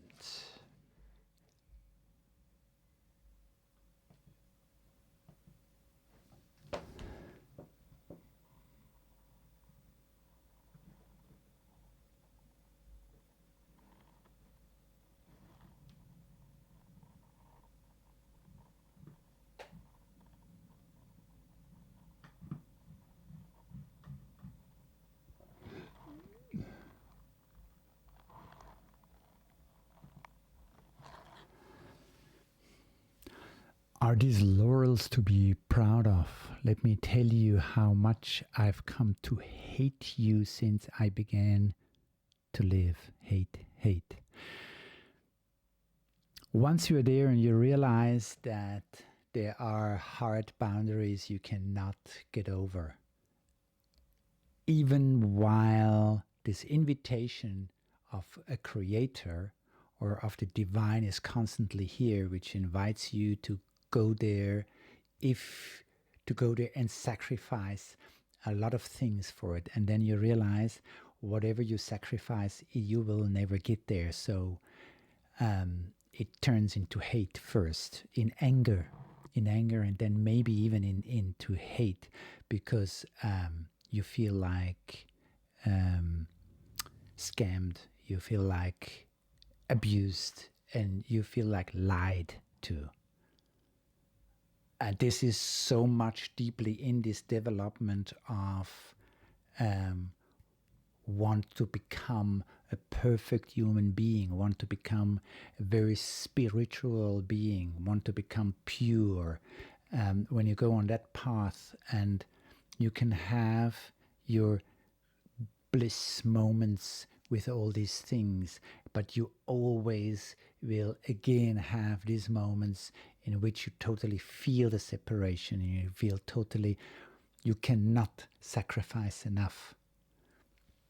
maybe death is the only sacrifice which brings you somewhere, but there's no promise in there that you will find yourself in a divine enlightenment, heaven, something like that.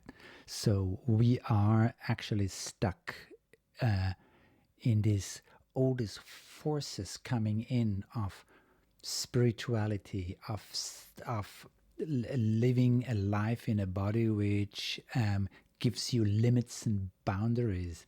You want to break out, but you cannot. There is this promise, but you have to sometimes break this promise towards yourself or whoever you made this promise to. And this is going really, really, really, really deep here. Whoa. Resentment. And then we have 9, separation. Exactly. It goes there where you realize, here, beautiful, her words. I was an angel, though plummeting, the stars are as beams shining through the wheel. I am sure that hell must be cold. It reminds me to this one other song in which she said I was an angel, and then they sent me away. They sent the angel away, and it is and here it says also I was an angel, and the stars are beams shining through the wheel. I am sure that hell must be cold. It goes with the music. So the kind of music we have already here in these lyrics is cold. It is like pushing you away. If honestly, really honestly, if this music here, and this speaks for the genius artist Ethel is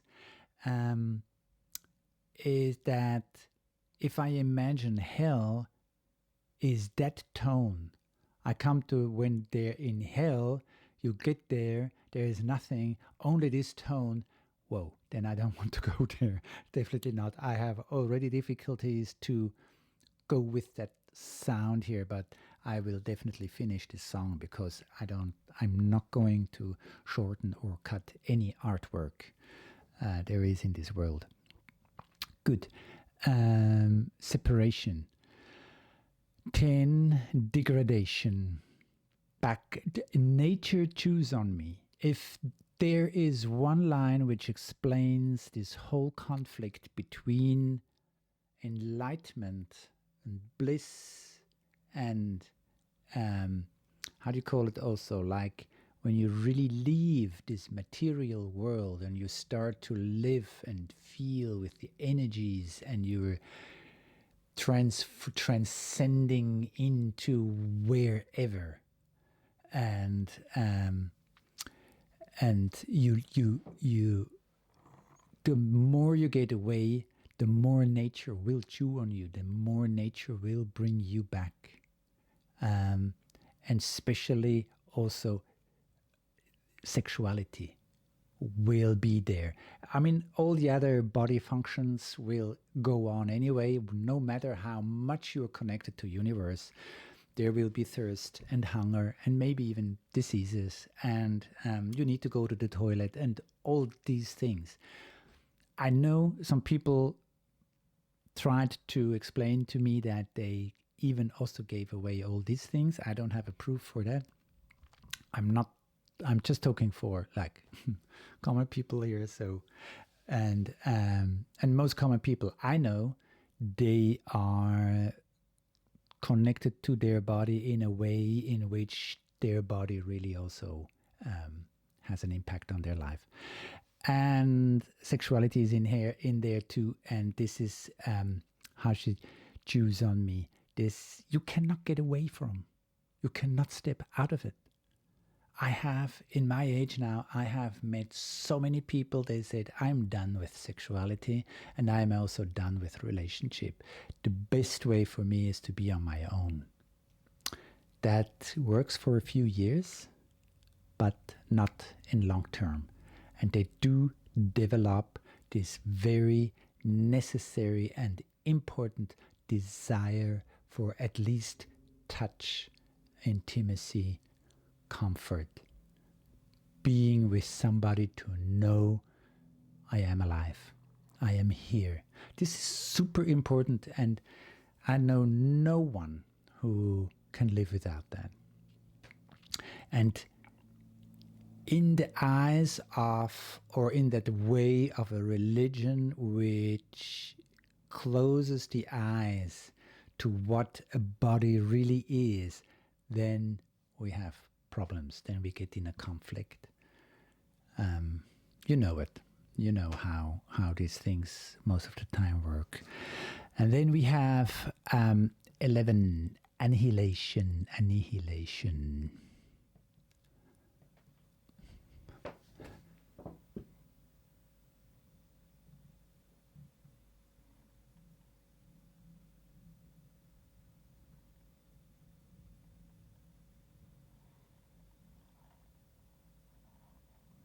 Annihilation und Trostlosigkeit.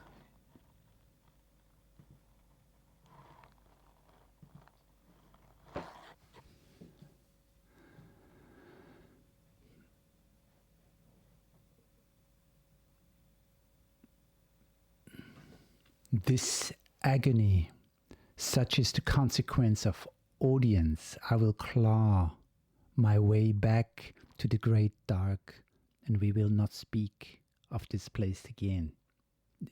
I don't have to add anything to these lines.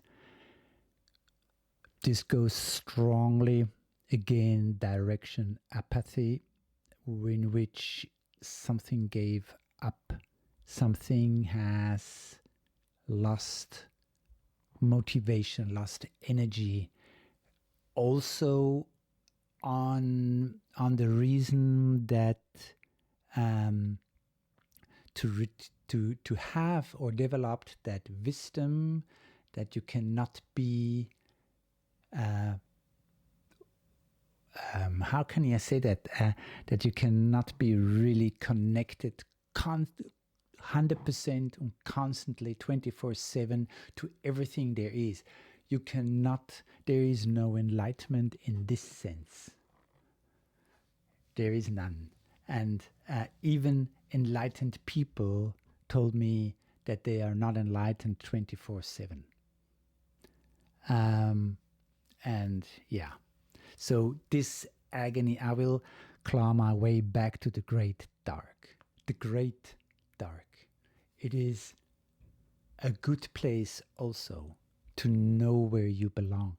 It is one of these places, and I experience it in my life too. It's one of these places in which when I come there again, and I did get to this place a few times after realizing, boy, I just don't get that last thing to be one with everything. And that's the moment where I know life is bigger than me. So, and 12, desolation. That's like, this is really, really cool. Here the line she has.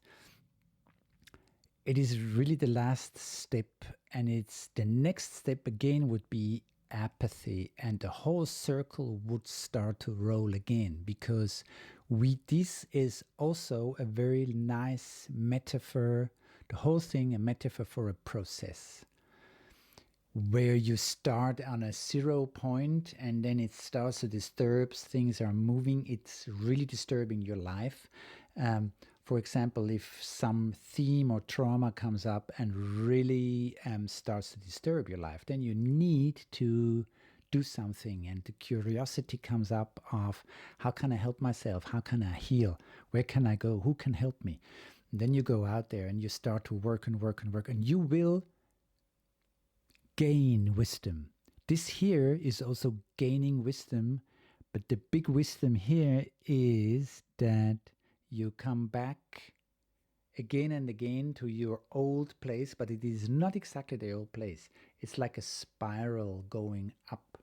And once you did the whole turn, you kind of on the same spot. It's a new beginning, but you made a development step up. If I keep it in this picture, then you're up. And if you, I have to read here what she said. 12, desolation. Therein lies sacred geometry of onanism. Yeah. In the word, sexuality comes in here. And this onanism is actually, masturbation is giving yourself a divine feeling.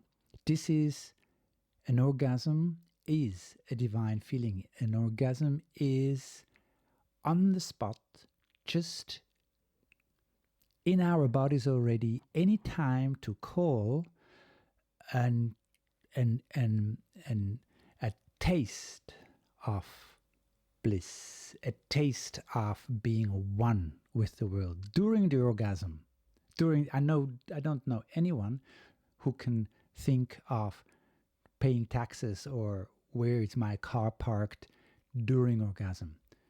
There is a real transcendation into all the things, and then it goes away again. And that's the sacred geometry of sexuality, I would even say. And into masturbation, the masturbation actually is breaking any attachments to somewhere. You come back to yourself and you make love and sexuality to yourself. You don't need anything in the outside. That is, for many religions, too dangerous. So, good. Of Oberos of punishment. Oberos are as far as, yes, exactly, is the dragon or that snake. I think it's the dragon, which goes in a circle and starts to eat itself up on the tail. And this goes there where this is a translation for, we move in circles. And there's always, every end is also a beginning. So he keeps eating himself up, but it's never ending. And this is great. This is exactly where it brings to that all these experiences are not for nothing. They bring us on, and it is, but actually it kind of falls back into this religion saying of life is suffering, is a path of suffer. I'm not very sure about that. I would need to know a little bit more from Ethel what she really thinks about that. And now it comes, I am that I was, as I no longer am, for I am nothing. That's the I am nothing is already in the first, in the number one in apathy. And Amen. This is how it is. Amen is a translation for so it will be, so it is, or so it will be, or so it is. And then from there, the next calls will come, and you will go through the whole thing again. And there is the beauty in it, and the suffering in it. This is great. I love it. So I love it. Now let's go and hear the rest of the song.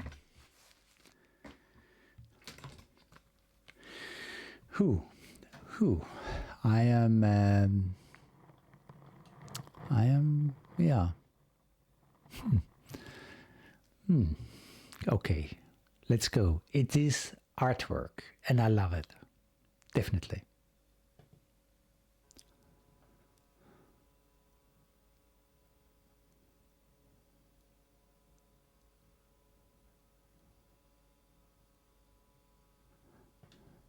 And before I go on, maybe this is what I do, and I say now what I do is I really let this tone into me and let it talk in me, and to see what is happening and what it does, and to hold it as long as I can to get new experiences with myself. And the first thought which came is, this is really hell. This is really hell. Okay.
Oh.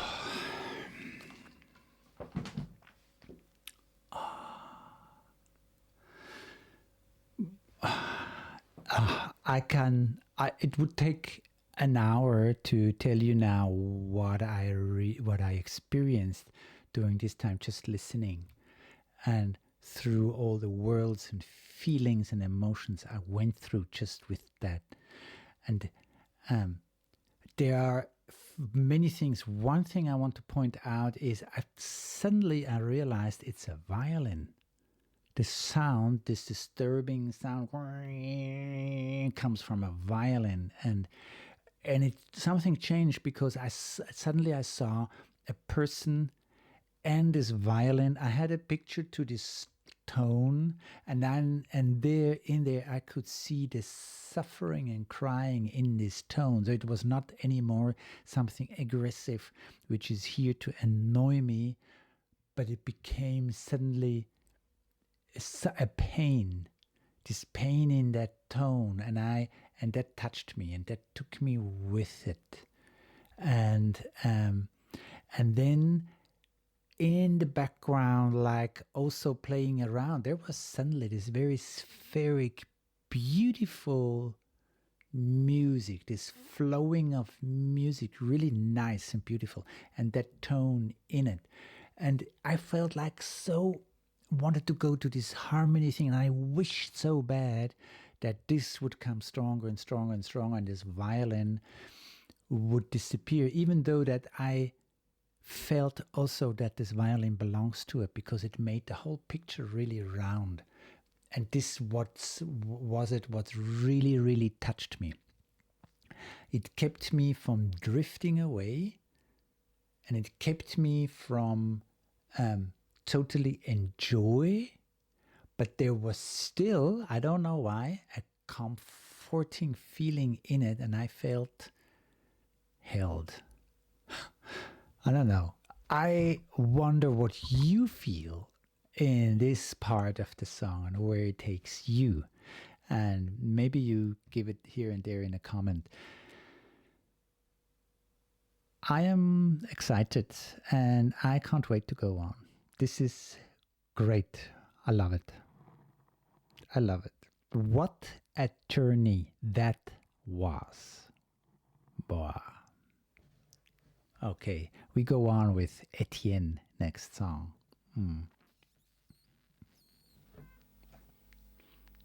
And now, Etienne.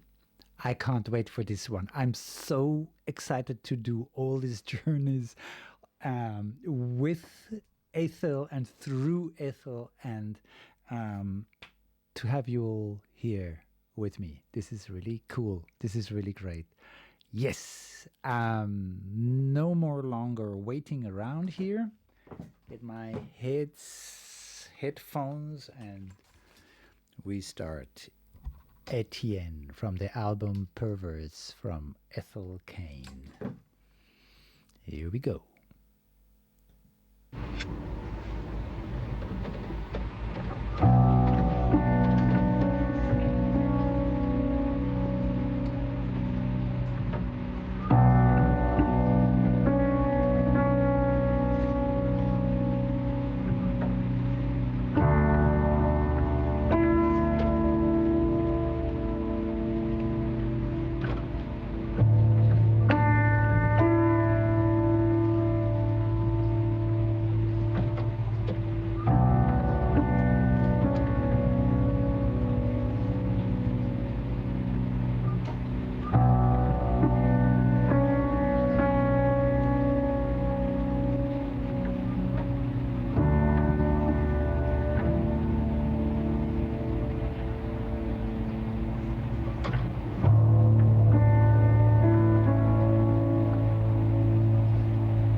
decided that the best way to end his life was to have a heart attack. He thought he could induce a heart attack by running at a very fast rate for a sizable distance, then falling exhausted and dying. So he set out to run as hard as he could, and he ran until he was exhausted and he collapsed, but he didn't die. So the next night he tried the same thing, and he ran again. He still didn't die. So he tried it again the third night, and then the fourth and the fifth. And after this had been going on for a week, he felt so good that he didn't want to kill himself anymore.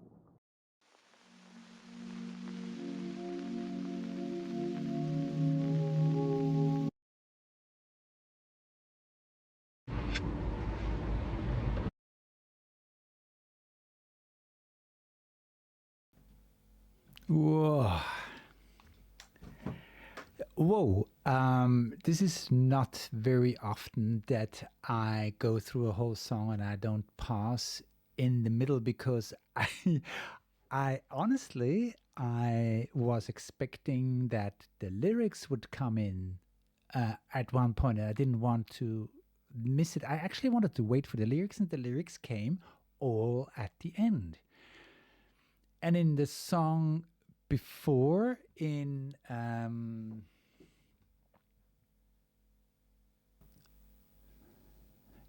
Pulldrone, the lyrics were in the beginning, and then music comes.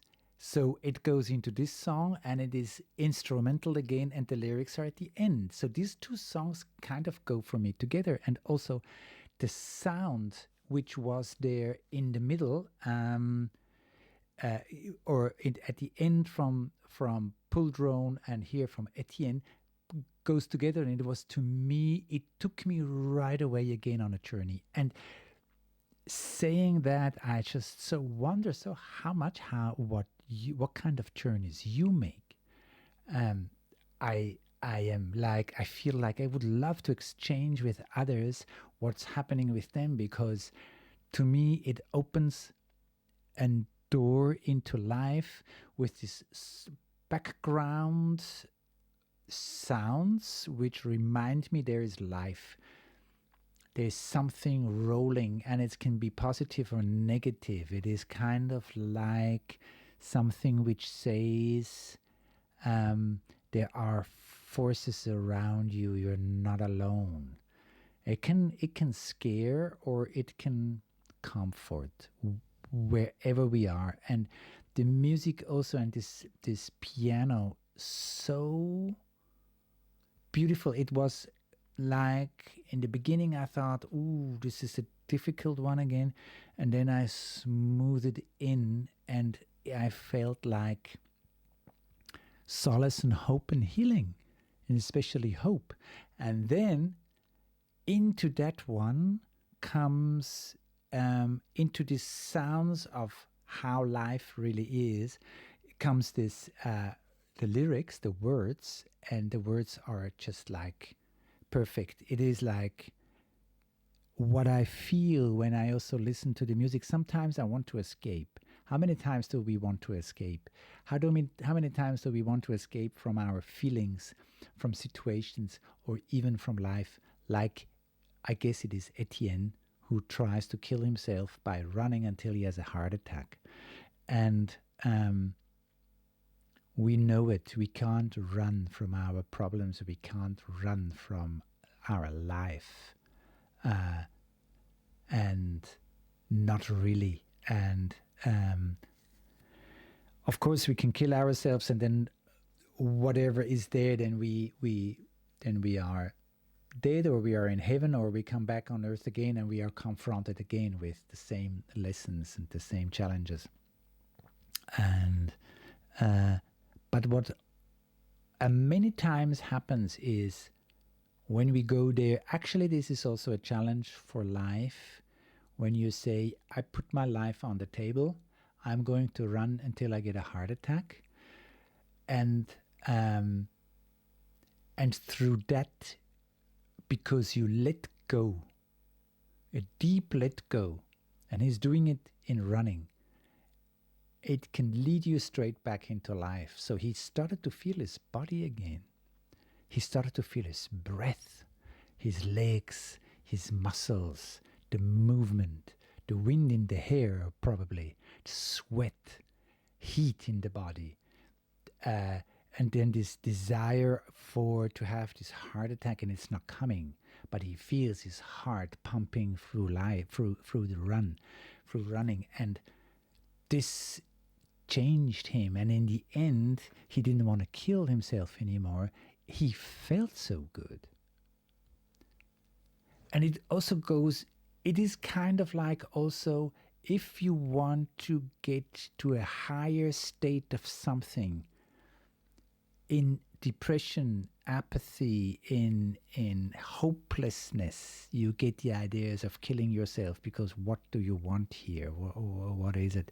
And then he discovers his body and all the feelings.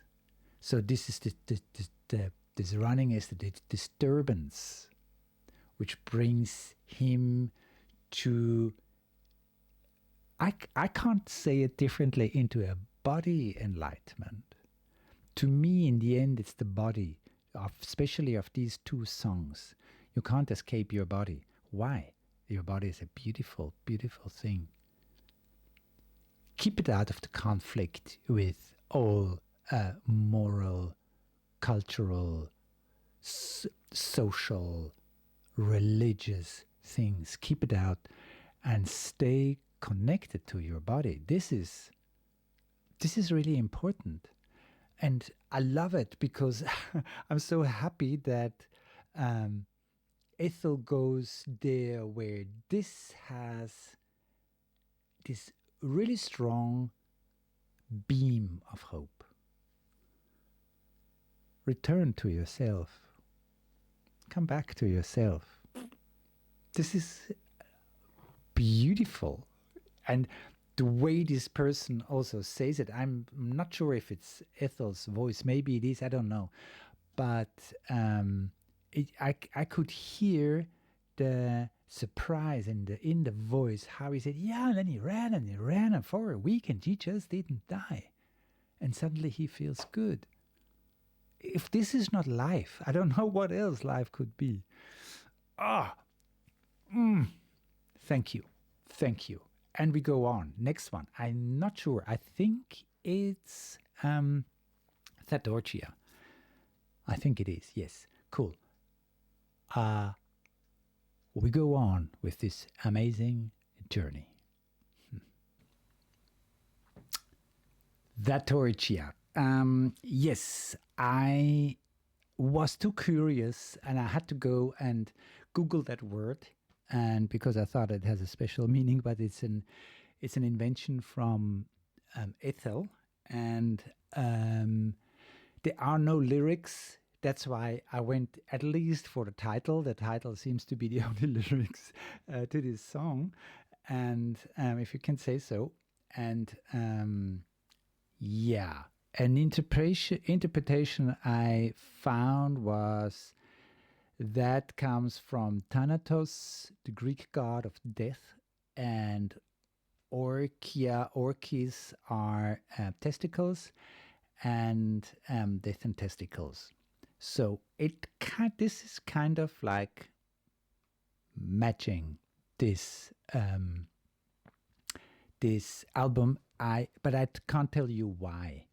But it goes into sexuality, it goes into patriarchism, it goes into religion, and I'm painting now a huge picture with a huge spectrum. I have no idea where it goes to, and let's go and feel the music, feel the energy in there. This is all we can do. It is now up to us what this song will tell us. Ethel Cain. I love it. It's great. Cool. So let's go into this song. It is to me still pure art, and I hear music out of my soul from dark places. I hear music from trauma. I hear music from very dark places, and also music from the core or the heart of life itself. And now it starts to make a bit sense also with all this energy transportation lines here. We see here all these cords which carry this high voltage energy, and sometimes they have a sound, and this sound is kind of going there, and it's just this it is also something which scares me a bit and gives me a weird feeling when I see that, because it can kill me in no time. It can even kill me when I just get close to it and do not even touch it.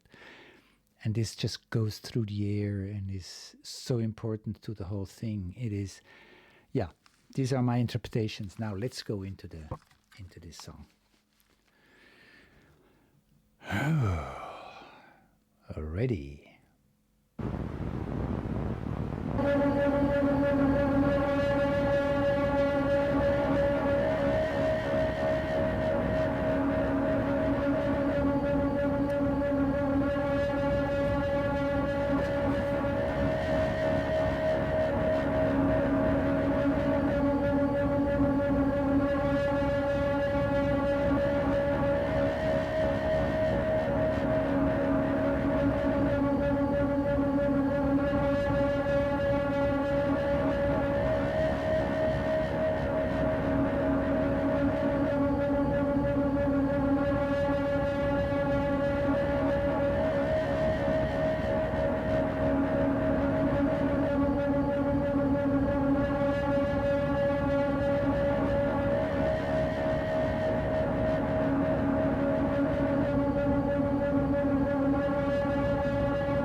Okay, I pause here because I would really want to point out also this very fine happenings in this music. The start was like, wow, oh no, no, no, no, no, and it disturbed me deeply. It just was cold drama, high voltage electricity running through the air. Wow, like this, and now I'm not sure if I really hear it, or if it's an interpretation out of a wish of me that something soft comes in, something healing comes in into this edgy, sticky thing of sound from before, and it is an amazing art, and I want to go with it what it wants, and it makes me feel uncomfortable. And that's why I realize the more how it's good for me to hear any other voice and start hope again, actually hoping something with harmony comes in. I actually have the deep wish already for this song here that at one point somewhere will be harmony. Let's see if this will happen. Here we go.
Wow, what another journey again.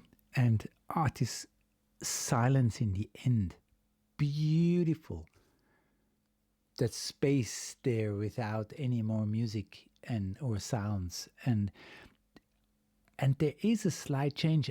What I feel in that music is how much or how deep my desire goes for harmony, how deep my desire goes for comfort, for being seen, for attention, for being one with the things, being with God, being with the Creator, being with the divine, being with myself. Bring all together in this beauty. I really felt in this song with her voice in there, which I can't really tell when her voice started. It suddenly was here and was pulling me, and it fed my desire. And I did this deep wish, I just want to hear this voice and I just want to follow this voice. But at the same time, I realize there's a world and energies also there. And the voice became more and more beautiful and innocent to me, while all these other edgy, hard, even violent things are around. But the voice would not stop. It goes together with this outside, coming from the outside sounds, and for certain parts there was a harmony between that voice and the sounds around, and it kind of started to go with each other. Beautiful. Oh, another song which I have to listen again and go really into this beautiful feeling, actually. It is amazing what it does with me. Thatorchia. I can't put it together with the title. It brought me into a deep desiring feeling, and actually in there also this hope for a beautiful world in which you are living in. And I can't put it together with the title yet. Maybe later. Maybe I will do this song again as a reaction. I will have to let it sink and then I go through it again.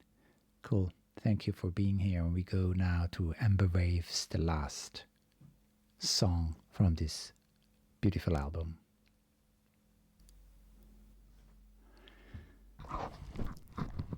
Yes, we come to the last song of this journey, and it feels to me as a long journey. And still in me there is left sadness, there is sometimes a little anger, a lot of desire, and a lot of hope also at the same time. And I am going with that because Ethel goes with it too. There is something very consequent about how she created this album. There are no solutions in it. There are no ways in it how to find the beautiful, wonderful, comfortable life again. It is a very, very honest album about going with how things are. And before I make the big words now about this album, we want to hear this last song now. And then after, I'm sure I have a few things to say. Amber Waves, the last song from Perverts. I hope you're ready for this last part of the journey with Ethel Cain.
recommend that you take just as much as you need to feel good.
Oh, I pause here because I don't want to. I don't want to forget or lose what my thoughts are here, and um, the lyrics are amazing, and her voice is amazing, and the music turned into this mix of it's calling me so heavy. It's such a call in there. It is desire. It is hope. And at the same time, it is also like kind of lust. And these things are, first I thought, whoa, she turns now into solace, into healing, into, sorry. Thank you. Into that, into that healing part, into relief after this deep going album. And it is not, it is staying with these words, it's staying there where it is. Is it not fun, oh, to feel many other ways? What you do is nothing to me. We can feel so many things, and we can tell ourselves so many things, and same time not to care about what somebody else does because it's nothing to me, is also at the same time this separation. It is this, again, this place on we are not just love. We are not just understanding. We are not just hate. We are all of these things. And as long as we do not invite all of these things and realize in there we are, or all these things are in us also, as long as we don't realize it, as long as we don't accept that we did not arrive in life. So, and because the devil I know is the devil I want. Here is I can bring the lyrics in a bit. Our creation. And here it goes into, if I take this, the devil as this, as something, something which returns constantly until you go through it, until you take the devil's energy and you take the devil's weapons when you don't fight it, when you don't neglect it, when you don't assimilate, but if you really go there and you're saying, this is the devil I created, so I will take care of it and I go through it. So I don't have to create him or it anymore. Then you take his weapons out of his hands. To neglect it, to avoid, to not look there, to not admit that there is a devil, gives him strength. And I talk also, for example, like when you have any addictions, heavy addictions, when you are in depressions, when you are keep hurting yourself the whole time. All these things, as it goes throughout the whole song, the whole album, all these things need to be accepted and brought into your life in a conscious. Difficult to find words when I feel so much about that song, and it's difficult always to put, especially like when it's so fresh. And I'll be alright, I'll be alright. This is also something. This is one of the most famous mantras people keep telling themselves, and especially people who are not in the best conditions, or not in the best places, or not in the best situations. And it is kind of like trying to help yourself. I'll be alright, I'll be alright. This line says, I am already in the future where I will be alright, and I do not look on the situation or whatever happens to me now, in the now. But all these things you can solve in the now, not in the future. It is now. The feelings you have is now. Even when there are so many ways to feel something, there is this one core feeling now. And if you walk around it, you won't heal it. Good. Let's go on with 1 second. Yeah. With the song. I love it. It's great. So true. So tight and close to what life is. Again, I have to say. I go a bit back here. I don't want to find my way back into the song. Here we go. It's nothing to me.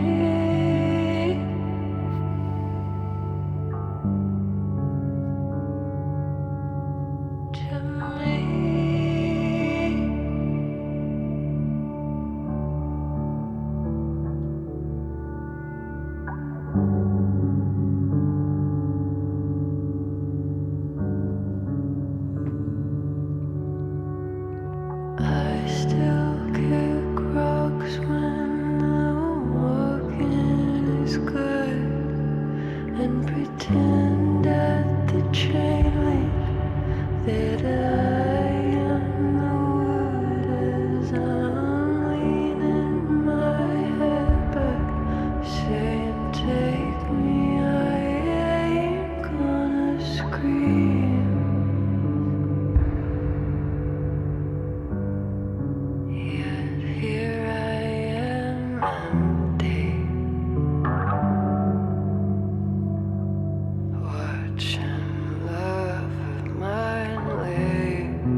It's nothing to me.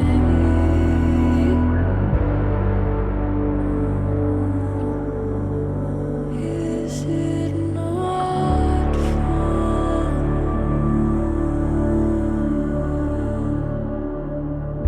In the catatonia,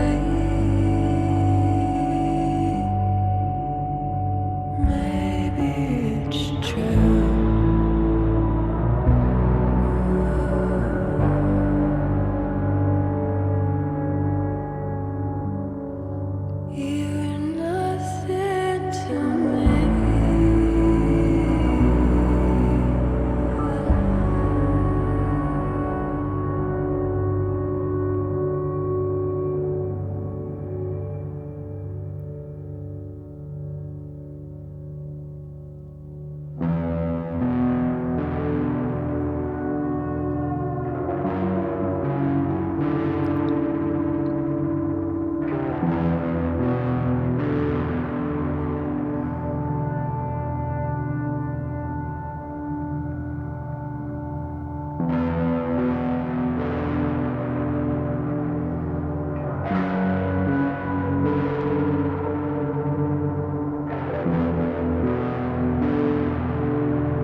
don't feel anything.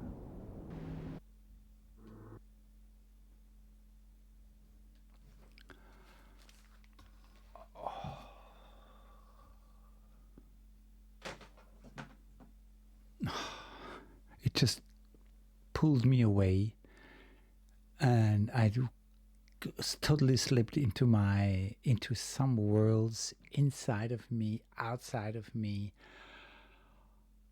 and actually felt all these desires and all these unfulfilled desires, and this mix actually of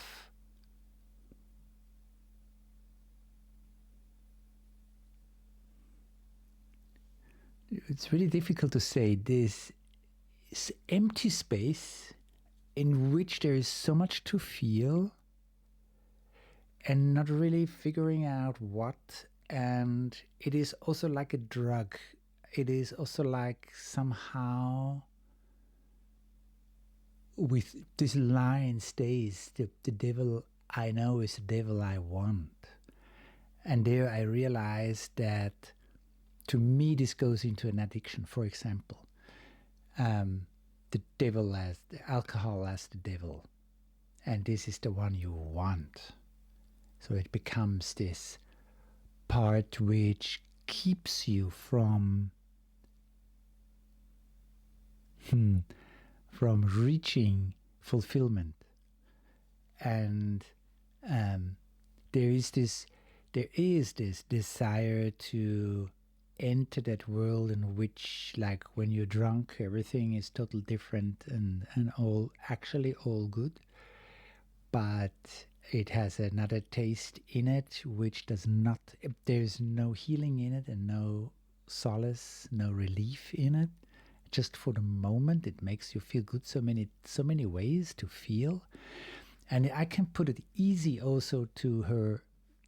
I say like kind of like prayer or this part also Pulldrone, in which all the steps are there. Also in other songs from this album, following the desire, following to become spiritual, deeply spiritual, a deeply good person, and to realize you can go really far there in that. You can reach a lot of good states, but this one last step to be with the divine, in the divine, with the creator, on the same level with the creator, it just doesn't work. It's not meant to be, but the desire is still here. And sometimes I think, or I've observed with myself and also other people, I realized that there are desires, and as soon one desire is fulfilled, the same moment the next one is here. And for example, I have still desires, and I realize that these desires are really good because I am good and bad. So with the desires, I am not really free, because there's always something to do or to reach or to get or to gain or whatever. And on the other side, it is also a good motivation to live. Desires give motivation, give energy, stand up and do something. And also at the same time, sometimes they do not let you reach the goal. And in this, and substances you take, drugs you take, do that. And these are the devils you created. And that doesn't need to be drugs alone. It can be anything else which you do in a too much, when you go over the limits with stuff, with substances, with alcohol itself is not something bad. To drink too much of it is not good. Then it gets difficult, then life gets difficult, and it keeps you actually from reaching something, reaching actually yourself. But the desire is still here to have that what alcohol seems to, or drugs seem to promise. It's good to be with that, and it's good to feel this desire and take it into your feeling, because I also say the desire is a very good leader of the path, is a good leader for you to bring you to these places, because it's like desire knows what you need and what you want and keeps reminding you and keeps pulling you there. And as long as you don't follow, the suffering in this desire can grow, and it will grow and grow and grow until you give in and you follow. It can also be like, like in this song also, which I felt also in it, this desire to let go, to give up, to just go back to pure being, and not actually not taking care of what's happening around. There's an amazing relief in it, there's amazing healing in it, and there's an amazing separation in it at the same time, and this separation will give birth to the desire to come back into this world. This album is an album of deep, true conflicts we have in our bodies, and as some, and in mind and soul. And a lot of lines are with me now, and I hear some songs still in my, sometimes I wake up early in the morning and I hear certain parts of the songs again and certain lines. And one is like, which I really feel actually almost like a pain in it, is heaven has forsaken the masturbator. And this is, I realize more and more what a weight this line has, what a weight it has to realize that in its full meaning. Will we ever bring earth, hell, and heaven together, inside of us, in between us, and in the bigger sense of the energies in the universe and the material world we are living in on earth? I don't know. I won't give up hope. I feel a desire in me, and same time I kind of know it's not reachable, and still there is hope. This is in her music. This is in her music, and to me it is the strongest of it is in this Amber Waves song. All this comes together. It is the peak of the album. It builds up to the peak of the album to realize that. It changed me. This album changed me as a human being, and I'm very grateful.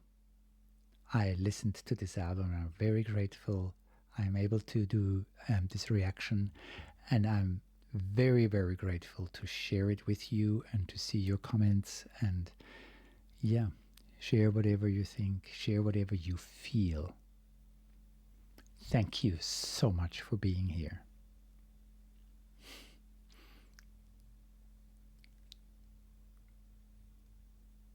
As you are, as we all are.